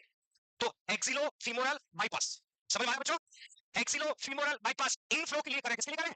इनफ्लो के लिए करें। एक और एग्जांपल आपको दिखाता हूं, that you can see, aorto femoral bypass. Aorto femoral bypass में क्या होगा, ये आपका आयोटा है, ये आपका आयोटा है, आयोटा से सीधा हम कहां पहुंचाएंगे, हम ना तो इलियक आर्टरी के पास जाएंगे ना एक्सटर्नल के पास जाएंगे, और एक ग्राफ्ट करेंगे जो आयोटा से सीधा ब्लड कहां दे रही है। आया समझ में? दो ग्राफ था, एक्सिलो फीमोरल बाईपास, आयोटो बाईपास, दोनों तरीके से ब्लड कहां आ चुका है, फीमोरल आर्टरी। ठीक है, मैं पूरा लिखवा देता हूं, फिर एक साथ आपको समझा दूंगा। ये दो इमेज भी दिखा देता हूं बच्चों, देखिए, एक्सिलो फीमोरल बाईपास दिख रहा है, ठीक है। एक और इमेज आपके सामने, यू कैन सी आयोटो, ये कौन है, एब्डोमिनल, और ये कौन है, फीमोरल। हमने सीधा रास्ता बनाया फीमोरल आर्टरी के पास पहुंच गए।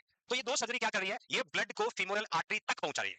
यदि फीमोरल आर्टरी से ऊपर पार्शियल और कंप्लीट ऑब्स्ट्रक्शन है, तो इन फ्लो बाईपास करेंगे। लिख लीजिएगा, ये लिख लिया, वैसे आप वैसे मल्टीपल हो, आधा काम तो चलते में कर लेते हो, सभी लिख लिया, हाँ लिखिएगा बच्चों।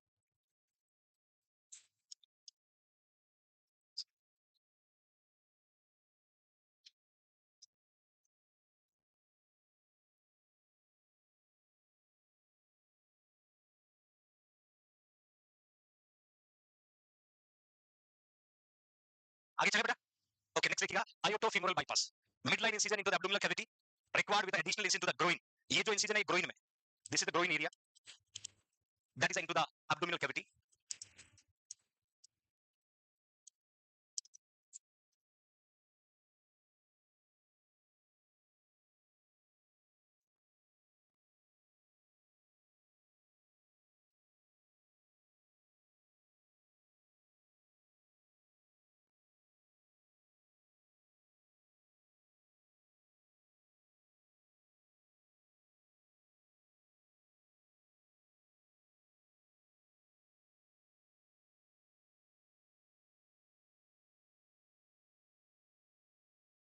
One of the axillofemoral, iontofemoral, both will use for the inflow. हो गया बेटा? Now next one, outflow procedure, bypass occlusion at or below superficial femoral artery. अब यहां से देखिएगा, ये umbilical area, that is the abdominal aorta.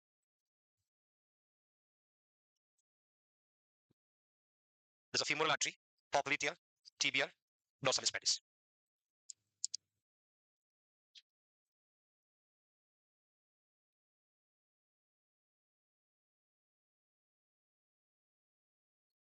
Outflow के लिए प्रोबेबिलिटी है कि ऑब्स्ट्रक्शन कहां हो सकता है भाई, फीमोरल आर्टरी तक तो ब्लड आ गया, पॉप्लिकल आर्टरी में ऑब्स्ट्रक्शन हो सकता है, टीबियल आर्टरी में ऑब्स्ट्रक्शन हो सकता है, डॉर्सलिस पेडिस में हो सकता है।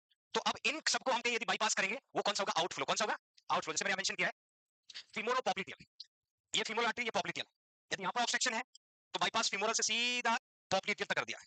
तो ये जो रुकावट आ रही थी, ये ब्लड सीधा पहुंचने लगा, that kind of bypass we can say femoropopliteal. फीमोरोटिबियल, यदि पॉप्लिटियल पूरा ब्लॉक है तो सीधा हम कहां पहुंच गए, tibial, that is a femorotibial. Please write down, दो आउटफ्लो बाईपास है, दो इनफ्लो बाईपास।